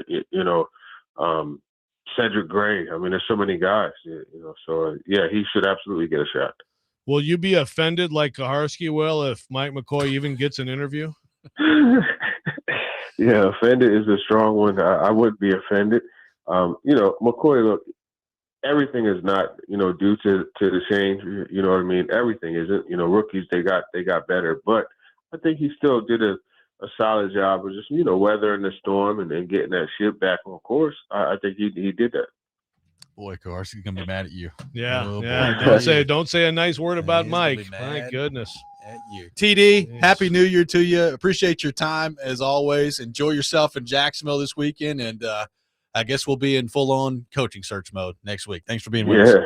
Yeah, for sure. Thanks, fellas. Happy New Year. Absolutely. You as well. Happy New Year, Teron TD. Davenport, our guest here on Robby and Rexrode, presented by Bart Durham Injury Law and fueled by Parman Energy. We'll react to what TD had to say coming up next. We got Pigskin Pick'em at 8:30. All that ahead. Robby and Rexrode, 102.5 The Game.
The Game Nashville Sports Network, your home for college football bowl games, presented by Parman Tractor and Equipment and Twin Peaks. Today on Sports Talk 8:30, starting at noon, it's Rice taking on Texas State in the Armed Forces Bowl. Tonight on 102.5 The Game, Wake Forest, Mississippi State, in the Duke's Mayo Bowl at 7 o'clock. For a list of games carried on the Game Nashville Sports Network, visit theGameNashville.com/bowl games. Appreciate TD for being with us in the last segment. It's a real shame seeing that Kentucky buzzer beater at LSU. Yeah, you really, I mean, because you can't help but root for people like Lane Kiffin and Kim Mulkey. Did Lane stay for that? Yeah, was he there the whole time? I bet he was. That I don't know. I bet he dipped out at some point. That I don't know. Speaking of Wayne Kiffin. Kane Liffin. Someone on the text line was saying, yeah, talking about the coaches, because obviously today's portal day. So those guys, you think Lane right now is like, hey, guys, big win last night. Sleep in. All you guys who are joining my staff, sleep in New Orleans. Enjoy your time. You earned it. Now, I guarantee you Lane's like, okay, see you at 6 a.m., dudes, because it's portal day. So that'll be interesting, like moving forward in terms of, I assume that they're all going to continue with this run. My God, I hope so. But Joey from Bellevue said he read something where some of them may not. That would be. There was some drama about that, the whole assistance with Ole Miss. Yeah. Yeah. You talk about ultimate pettiness. If Lane, I understand you need all hands on deck for the portal and all that stuff. But like, if you try to like not let them be part of that moving forward, my goodness. I could see it. Yeah. I could see it. It's like, all right, I didn't really think you guys would make it this far. So they're going to have to be on their own from now on. Yeah. Like, if I'm one of those guys, that's a good way to get your employees to resent you, by the way. I mean, you're the jackwagon who left a team that could win it all. Well, I had this question pop up earlier. Will Lane Kiffin, in his entire tenure at LSU, ever make a college football playoff semifinal the way that Ole Miss now has? That's a good question. I don't know. I don't either. The resources will be there for him to do so. Yeah. We'll see if he can do it. Yeah. Just like Brian Kelly was going to come in there. The natties were it was going to be a waterfall of natties for Brian Kelly. So now we can all hope that he doesn't come close to this. Unless you're an LSU fan, right? Like anyone who's a non-LSU fan has to be rooting for that, right? Oh, it would be hilarious. Absolutely hilarious. I do think, it's going to be interesting stylistically, them matching up with Miami and that defense. It's going to be fun. See how that goes. What was the line? 2.5? Yeah. Yeah. No, it should be a really fun game. Is Lane going to get Trinidad next year? Probably. That seems to be the prevailing thought process. Yeah. But if you're him, though, like how much, I mean, I understand that Charlie Weiss is not going to be there next year, but how much is what you're doing right now? Like, what if they go win the national championship? You're just going to leave and go to LSU? And that's one of those things where if Ole Miss, whatever LSU is going to pay him, you would hope that Ole Miss would be able to match it, right? And yeah, you would really love to see the kids stay there, rather than go with Lane. I mean, that's the thing, though. You mentioned Weiss. How much of a great relationship is it? That right? That's where stuff like that can tilt the scales. I mean, think about the quarterbacks in the Final Four. You've got Chambliss, his journey to get to where it is, and as you said, I mean, last night he was spectacular. He's spectacular with the way he played last night. Mendoza, obviously a Heisman Trophy winner, and out of nowhere, a little bit of a goofball, but out of nowhere. I mean, it's fun to watch that. And then you've got Dante Moore from Oregon. And by the way, Carson Beck still chugging along in Miami. Now, look, I know Carson Beck didn't do a ton in that game against Ohio State, but I mean, for a moment last night, I was like, it's going to be Carson Beck taking on his old team in Georgia. They avoided that matchup, but that was the thought I had earlier that I forgot. Yes, I'm okay. Glad you brought that up. Yeah, because that's the only thing that's bad about last night. And it's great seeing Georgia get bounced, right? Again, Yes. If you're a non-Georgia fan, it's great seeing Georgia get bounced. But that would have been fun. Carson Beck taking on Kirby. Taking on Kirby and the Dogs. Yeah, it's quite a group. And Chambliss is just I don't watching him play. It's just hard for me to even understand how he was that limited of a prospect. Yeah. But this is also where strength and you can grow some and you can get bigger and stronger and just things can come together for you that when you're 16, 17, 18, you can be very different at 19, 20, 21. Vols go get Trinidad Chambliss. Just make a big offer for him. I mean, if I'm Trinidad Chambliss, I might be like, you know what? Hey, Signetti, what are you looking at? What are you looking at next year? Because everybody who goes to you, not that last year Curtis Rourke was like a high pick or anything. I think he was 6th, 7th rounder, but he was like totally off the radar. And now Mendoza was not on any high draft pick radar going into this year. No, but he's going to find him another quarterback, I guess, this offseason. I mean, Indiana is going portal. I mean, Miami too. Put them in the list. I mean, what quarterback's going to end up at Miami in the transfer portal? It is interesting to see the way these teams do this. We had earlier this week, the portal versus high school recruiting conversation. And I do think like you need some level of both, but there are teams out there that are just like, nope, we'll go find a quarterback in the portal. It's interesting. Well, Texas Tech right now, they did a heck of a job. They built a championship defense and they are not good enough at quarterback. He was bad yesterday. He was very bad. And so that's where it's like, they're going to be getting this. Larry on the YouTube chat says, all this is why college football is a broken system. It's all a big joke. I don't know. I think some of this stuff is pretty cool. Like Indiana doing what it's doing, Ole Miss doing what it's doing, Vanderbilt, what they did this year. I think that stuff's all pretty cool. Now, is there a lot of stuff that's messed up? Yeah. Yes, oh, yeah. Very much so.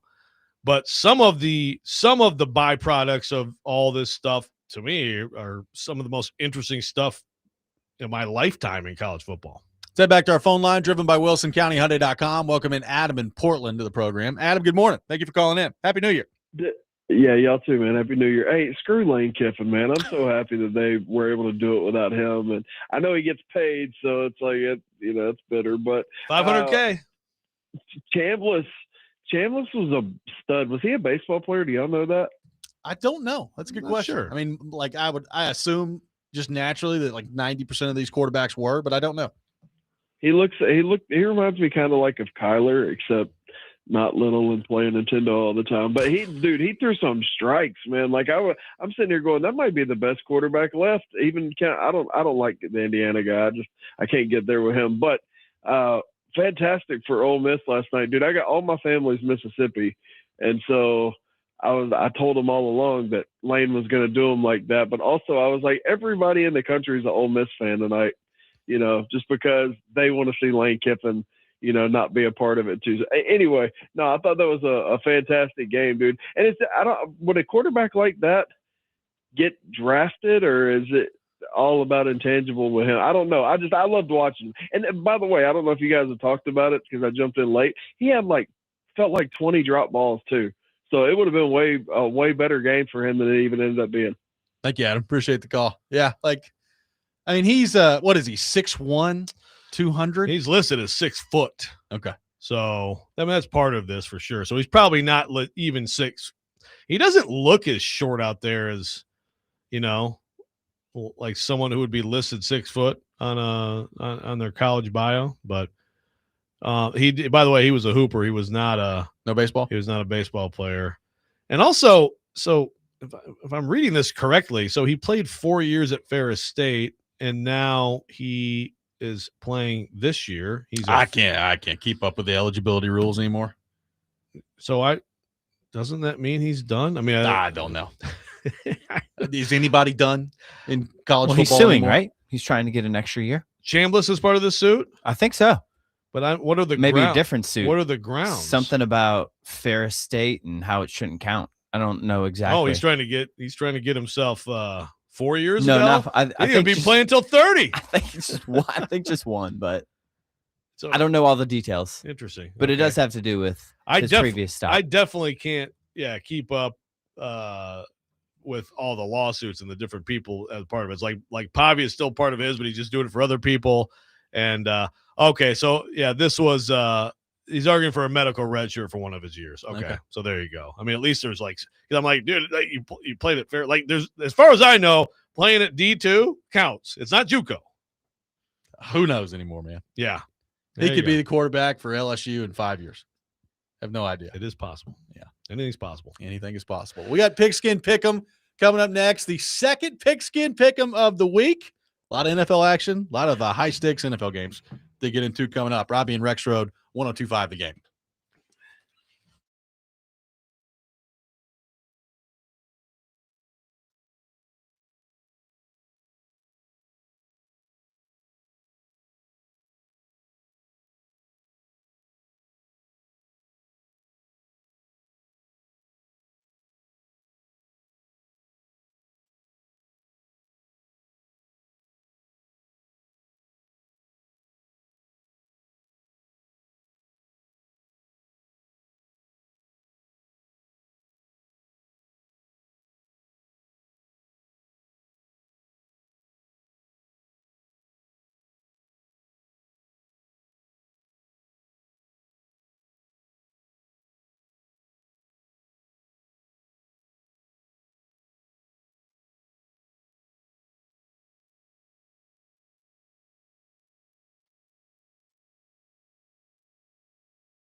Now, it's time for Pigskin Pick'em with Robby and Rexrode on ESPN 102.5 The Game and the Game Nashville app.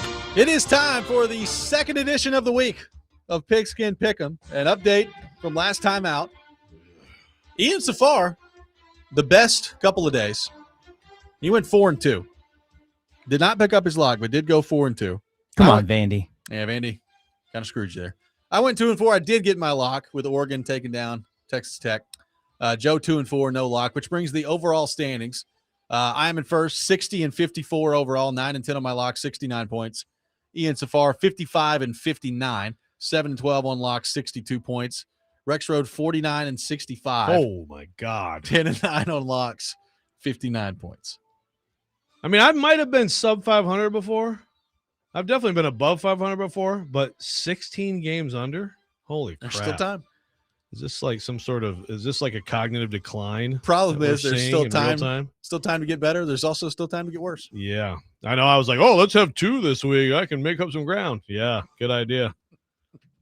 We begin with Saturday Night Football. The Seahawks at the 49ers. Seahawks are a 1.5-point favorite. This is a very intriguing game to me. San Francisco has been playing very well. Brock Purdy, the last few weeks, has been playing as well as anybody.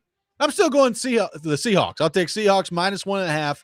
I just think their defense, when they're on, can be pretty nasty, and I'll give the Seahawks the edge in this one. Ian Safar, who we got? I am actually going to go the opposite. I am taking the Niners. They are hot, and they are rolling. It should be interesting, this whole really good defense versus really good hot offense kind of going up against each other. I don't know, 49ers are at home. Maybe that helps a little bit. I'm going to take San Francisco. It's also a high-stakes game for Sam Darnold, and we'll see what that looks like. That's true. Joe Rexrode, what we got? Yeah, here's a chance to gain one on Robby. Give me the Niners. Saw them carve up the vaunted Bears defense, and I like them at home. Going with San Francisco plus the 1.5. The Titans taking on Jacksonville in the Milky Pool down there in Duval. I'm sure the people down there are fired up. Probably have an I hate Corey Curtis poster somewhere in that stadium. Duval's best friend. Jacksonville, a 12.5-point favorite in this game. Ian Safar, you are up first on this one. Yeah, it's a big number. But we talked about it. The Titans secondary right now could be in some big-time trouble. So I'm not going to lock it, but I'm going to take the Jags to cover 12.5. Going with Jacksonville minus the 12.5. Joe Rexrode, who do you have between the Titans and the Jags? Who do you have? Then I can not done. Yeah, I'd do the Jags. I actually was really thinking about the Titans, like just might show up and just sort of, show a little pride. Jeff Simmons wreck the game a little bit. I do wonder the ball a little bit. I do wonder how Jacksonville, they need to win, obviously, but are they expecting the Titans to just roll over, completely not show up? Yeah. And then them kind of, play with their food a little bit early on? Yeah, I think it's possible, but I'll go Jags. Jags lock. Here we go. I am locking down on Duval, which makes me very uncomfortable. I don't like that at all. I really don't like them. I mean, I came close to locking it too. Yeah, but I will go Jacksonville minus 12.5, and I will lock down it. I just think when you can't come within 6 yards of defending the forward pass, that's probably going to be a problem in the NFL. The Ravens and the Steelers in a game for the AFC North. Ravens a 3.5-point favorite on the road with Lamar Jackson back in the lineup. Joe Rexrode, who we got? God, I have to go first now. Well, you're not going to back off now, are you? I just hate the half. I hate that half point because I just think it's going to be like a 24-21 game. I'll take the Ravens. Not a lot of conviction with that pick, Ian. Nope. I should not have conviction in any of my picks at this point. No one really should. Give me the Pittsburgh Steelers. Everybody's just counting them out. I think they're going to win. I'll go the Pittsburgh Steelers to win the game, but I will take them to cover plus the 3.5. Ian Safar, who you got? The Steelers offense without DK Metcalf, though, has been pretty bad. It's a problem. Yeah. And the odds are against them. They miss him. It's not good, and I don't know how the passing game's going. I don't know. I kind of feel like the half a point actually kind of sticks out to me. Maybe the Ravens can win by a field goal. I also am going to take the Steelers. Okay. I did not expect. Right, let's go Ravens, baby. Come on. I thought I was stepping out on a limb there. We move to the individual portion of the program. I will go first. Give me the Minnesota Vikings minus 7.5 against the Green Bay Packers. Clayton Tune is starting at quarterback for the Green Bay Packers. I don't know that they're going to have enough bodies to fill out a roster for this game. And they've already made the playoffs and have locked themselves into the 7th seed. So Minnesota may win by 35. So I will go Minnesota minus 7.5 against the Green Bay Packers. Ian Safar, your first individual selection. I don't really like doing this one because it's a divisional game, and I don't know, but I've been rolling with them. Texans minus 10.5 versus the Colts and Riley Leonard. Guarantee. I think they can make that happen. Texans minus 10.5. Ian locking down on them against the Indianapolis Colts. Joe Rexrode, your first individual selection. The Armed Forces Bowl today. Rice, Texas State. Texas State minus 17.5. Give me Texas State against the nerdy Rice kids who only got in because their GPA is so high and they needed enough teams to fill out a bowl. I'm counting on Texas State to win this game by about 30. And that's not my lock, but I feel good about it. Texas State minus 17.5 against Rice. I'm sure dozens will be watching that game. Rexrode. I will be among them. There you go. Ian Safar, your second individual selection. Okay, I'm going to take I don't know. I'm torn between a couple of these games. So I'm gonna go. I haven't been great on the over-unders, but I'm gonna try and sneak one in here. Cowboys at the Giants. Over 49.5. Going with it. Two teams are kind of, they're donezo. Both these defenses kind of given up. Hopefully Jackson Dart still kind of wants to play. 49.5 over Cowboys Giants. I'm actually going over under as well. Colts Texans 38.5. I don't think the Colts are going to score. Take the under. Okay. I'm going under.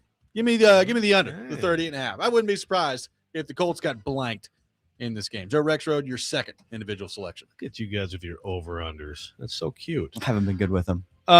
Jets, Bills. Yeah, I don't even – who the heck are the Bills playing? I don't care. I don't know if Josh Allen's going to play. I don't think he's going to play. No, they're only minus 6.5. If he was playing, they'd be minus 19, right? Probably. But it's the freaking Jets.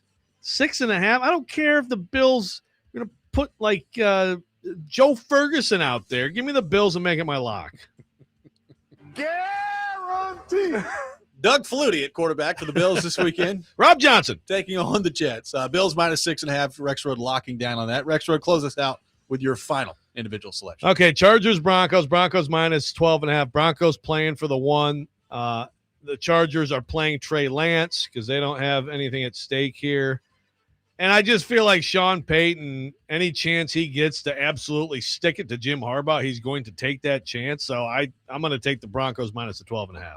Broncos can lock up the number one seed in the AFC with a win. Ian Safar, your final individual selection. Going back and forth here between two games. Panthers and Bucks. Back and forth here. It's a tough one. Barn burner. Did you see Dave Canales said the NFC South this year is like a gauntlet? Oh, yeah. Mm-hmm. It's real good. Gauntlet. I mean, Tampa. He should talk to Matt Campbell. Yeah. Tampa's just been so bad. I really want to pick against them. I kind of think Carolina's going to win this game. But I'm going to go, my pick officially is going to be Cleveland's checked out. The Bengals are rolling more. Give me Cincinnati minus 7.5 versus Cleveland. Bengals minus 7.5 against the Browns, the Battle of Ohio. Let's go, Shador. In the NFL. Give me Wake Forest plus 3.5 against Mississippi State in the Mayo Bowl. I have no idea who's playing for Wake Forest. I know that things aren't going well for the SEC right now, and I don't think Mississippi State at 5-7 is going to be the team that turns it around. They're somehow favored in this game, but I'll go Wake Forest plus 3.5 against Mississippi State in the Duke's Mayo Bowl. And come on, SEC. Some pride. Dunked in that disgusting vat of mayo out there. Good stuff. What a day. Like, you're too occupied having to do all this game stuff. You, like, lose all these dudes in the portal, and then you end up winning a game, and you have to just have a bunch of mayo dumped on your head. I would totally dodge it. I'd have eyes and let me know when this stupid mayo thing's coming. I'll get out of the way. By the way, last night – you ought to rename it the Shane Beamer Bowl. It's what he takes pride in anyway. Last night in one of the 4 celebrations from Ole Miss before the game actually ended, did you see the Pete Golding Gatorades? Like, the two groups of players, like one, they had 2 things of Gatorade. They both poured on. He seriously did not even look back at them. He was just like this. I don't know if this guy's going to be like a great coach or what. He went for 2 in the first half, which I'm like, dude, that is – I mean, that's kind of disqualifying in my mind. But he has, like, no – like, go back and watch it. Like zero reaction. He just was kind of looking pissed off as a Gatorade just hits him from the left and the right. And for those on the radio audience, when Rexrode says like this, he means stone face. Did not have any. Did I just say that? Yeah. He looked like this. He looked like this. Sorry, YouTubers, you know what I'm saying. Check it out, YouTubers. He just, sorry. He had a totally stoic look on his face. It was pretty funny. It is. He's an interesting dude. Yeah, he is. Look, I will say, if you're a Titans fan, I mean, you've got your history here with Baltimore, obviously. You've got some history with Pittsburgh, too. I mean, you don't really like either one of them if you're a Titans fan. Who do you want to lose more, Baltimore or Pittsburgh? Because, the coaching part of this could be interesting, too. Like, if Baltimore loses, what's going to happen with Harbaugh? If Pittsburgh loses, does Tomlin decide to go ahead and part ways with the Steelers? What do we make of that one coming up on Sunday night? That's a massive game in the NFL. Yeah, for sure. There's obviously the coach. I mean, it's almost like some people look at this like it's like the NCAA tournament, like losing coach. Okay, a losing coach is available. He's been eliminated from the NFL head coaching roster. But I would think Titans. I understand the Ravens' history. I do. But aren't you rooting for Derrick Henry, Titans fans? You don't want Derrick Henry to have a big day and have a chance to be in the postseason. I think you're also talking about it just depends on when you became a Titans fan. Yeah. But you're probably talking about their most hated rival. This is a tough one, especially when you throw Aaron Rodgers into the mix now with the Steelers. That's true. It's hard to root for him. Right. And also, like, the hatred for the Steelers has been pretty consistent, too, and they've had some years where they were both at the top. Ravens, though, is next level. Yeah. I do remember when Pat McAfee got introduced on, like, punt, pass, and kick thing, and they're like, from Pittsburgh. That's, there's some bitterness there. Aaron Rodgers should tilt the scales. Jake Lyman makes a good point here. The Draymond Jones trade and the conditions, if they make the playoffs, Ravens, it moves to a fourth. Yeah, that's right. Boy. Yeah, exactly. Thank you, Jake Lyman. 4th round pick. He's exactly right. You got to root for the Ravens. That's it. That's the difference. The 4th round pick. They can take all they can get, man. Every last. They just found some good players, I think, in the 4th round. They have. The 4th round's been pretty good to them for 1 year. Larry on the YouTube chat wondering if you're wearing a Carhartt hoodie. We went over this earlier. Not Carhartt, but my wife bought me a set. She bought me a hoodie and sweatpants together, and so I think that I may be wearing a woman's outfit, but it's okay. One more segment coming up next. Take your thoughts at 615-737-1025. Robby and Rexrode, 1025 The Game.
Final segment of the day, Robby and Rexrode, 1025 The Game. Taking your thoughts on our phone and text lines, driven by WilsonCountyHyundai.com. Robert on the text line says he's rooting for Henry. So there you go. At least some Titans fans rooting for Derrick Henry. You have to, right? Now the one thing about that, one thing I noticed last couple of days, San Diego Chargers after Rivers. Who Chargers? San Diego? Oh, crap. You know what I'm saying. Superchargers. Again, cognitive decline, okay? If Fouts can move it this weekend, Ian, I think they got a shot against that Broncos defense. Does Fouts have any eligibility? He could go to Tennessee. Well, the Chargers, the LA Chargers, as your microphone there it goes. Implodes. I didn't even touch it. I mean, it just popped out. Yeah. Wow. We got to do some repair work this weekend. What a catch. Email has been sent. That's good. What was I saying? Oh, yeah, Chargers. Dan Fouts, yes. Yeah. Now, they sent out a thing with Phillip Rivers in his Charger uniform. It was like one step closer to the Hall of Fame. Because I mean, it's not even a question with him, right? I mean, obviously, he was there forever. You're talking about Drew Brees, not Phillip Rivers. Yeah.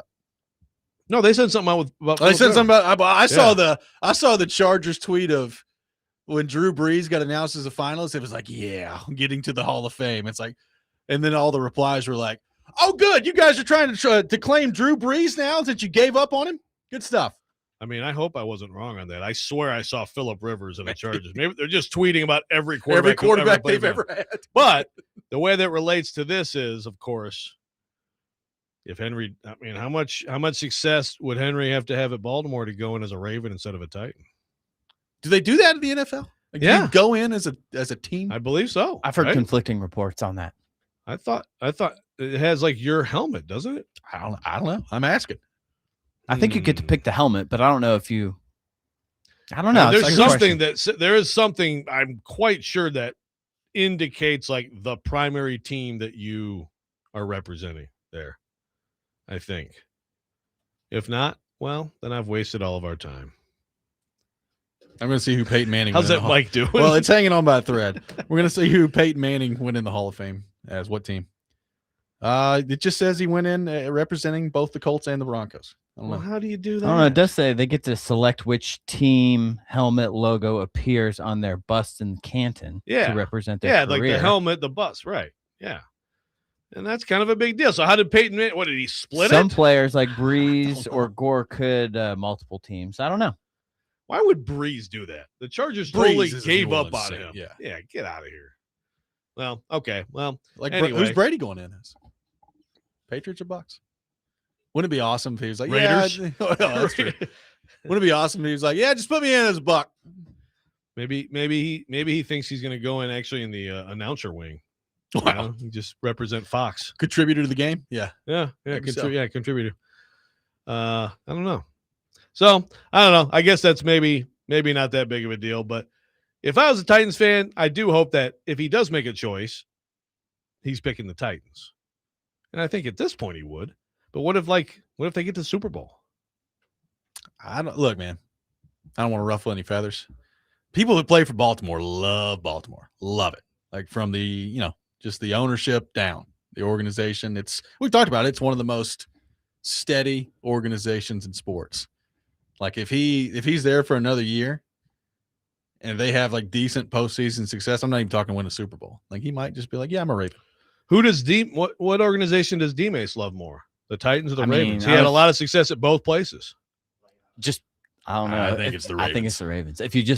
I don't think he's ever said that. This is just me kind of trying to read between the lines when he speaks about each individual team. I think it's the Ravens. I think it might be the Ravens. So when the Titans and Ravens played in those two recent playoff games, were D-Mace's heartstrings pulled more by the Ravens than the Titans? I don't know. That I don't know. That's a good question. I mean, he does work here now. I know. I could ask him this question. We could ask him. I mean, this would be a good question for Ask D-Mace. It may have been asked already. But yeah, I'm pretty fascinated by the answer. Yeah, that's a good question. Like during the game, who in your heart of hearts do you want to win this game? And I know he's here. He's here in Nashville. That he's made this his home. He talks about the Titans every day. But to your point, people end up loving that organization. He was there a while. He was. I mean, he did great for fantasy teams of mine on both the Titans and the Ravens. Thank you, D-Mace. He also made my college experience better. Thank you, D-Mace, for that too. That's what we really wanted to get to in this segment. That punt return. Thank you, D-Baby. That punt return, the Michigan State game, pretty sweet, man. Yeah, check the sweatsuit. 1995. Holy crap, 30 years ago. So, yeah. So far in the portal for Tennessee, it looks like Ricky Gibson is entering the portal. Lance Hurd, their left tackle, entering the portal as well. So those are two starting level players that are going to be gone. Hurd, I think Tennessee fans looked at that last night and they said, well, they're probably starting David Sanders at left tackle and moving Jesse Perry back to right tackle, where he played really well earlier in the year. So I don't think Tennessee fans really care that Lance Hurd has hopped in the portal. Depth is good, though. I am interested to see, the Gibson part of this. What does it mean for corner? Because, I mean, I know you were without him all year long anyway, so you just played without him. But you are now officially without McCoy, who's going to the draft, Gibson, who's going to the portal. We'll see where he ends up. And then Hood going to the draft. So those are three good players. Yeah, the strength on paper of your defense. But again, you didn't get the strength. Any of it. But it's the strength. It should be the strength. What'd they get? They got 0 snaps with all three of them. They got, 20 snaps with Gibson and Hood out there together? Yeah. Yeah, Gibson is that it would have been nice. It would be nice. Again, you don't know. Sometimes guys do go in the portal, and sometimes they end up going back to the team. But usually you hope that the negotiating and all that happens before you even go in. So he's probably gone somewhere else. And look, how many quarterbacks are going to be out there? We just saw this move with Martinez, and sometimes that is a factor too, right? It's like, this is a guy I want to play for. He's gone. I don't know this new guy. So there's that too. But of course, you're going to a new place with the new guy there. Missouri kid apparently going to visit Virginia Tech and Georgia Tech. There you go. Prabula? Yeah. You said Virginia Tech and Georgia Tech? Correct. Get in there, Jimmy Frank. Jimmy Frank coming on strong right away. Stanford in the mix, too. That is a thing to keep an eye on today if you're a Tennessee fan. How many quarterbacks hopping in the portal today? What does that look like? Yeah, so there's a lot of expectation. Sorsby from Cincinnati. There's buzz about Texas Tech. Obviously you've got Mestamaker. People think going to Oklahoma State. Anthony Beck from Iowa State to Penn State. The TCU guy, Josh Hoover, is he the next Indiana quarterback? Who's left for the Vols if all these things happen? Very interesting question. Or maybe they're just going with McIntyre. Maybe that's been the plan the whole time. I will continue to say Aiden Childs is something to think about. It's just a question of he's been inconsistent too. So it's like, would you rather bring in somebody? If you're going to bring in somebody, you probably want someone who's been more consistently successful. But that's hard to do, especially if those guys are off the board. There's always a few, whether it's quarterback or elsewhere, that hop in the portal that come out of nowhere. And I'm interested to see what that looks like today. I mean, Joey Aguilar, who had any expectation he was going to do what he did? Well, I'm just saying, even established guys that we know what they are. Oh, every for sure. year there's somebody who hops in. You're like, wow, yeah, they're in the portal. So we will see. That does it for us today. Hope everybody has a wonderful weekend. Next Man Up with Jake Lyman coming up next. You're listening to 102.5 The Game.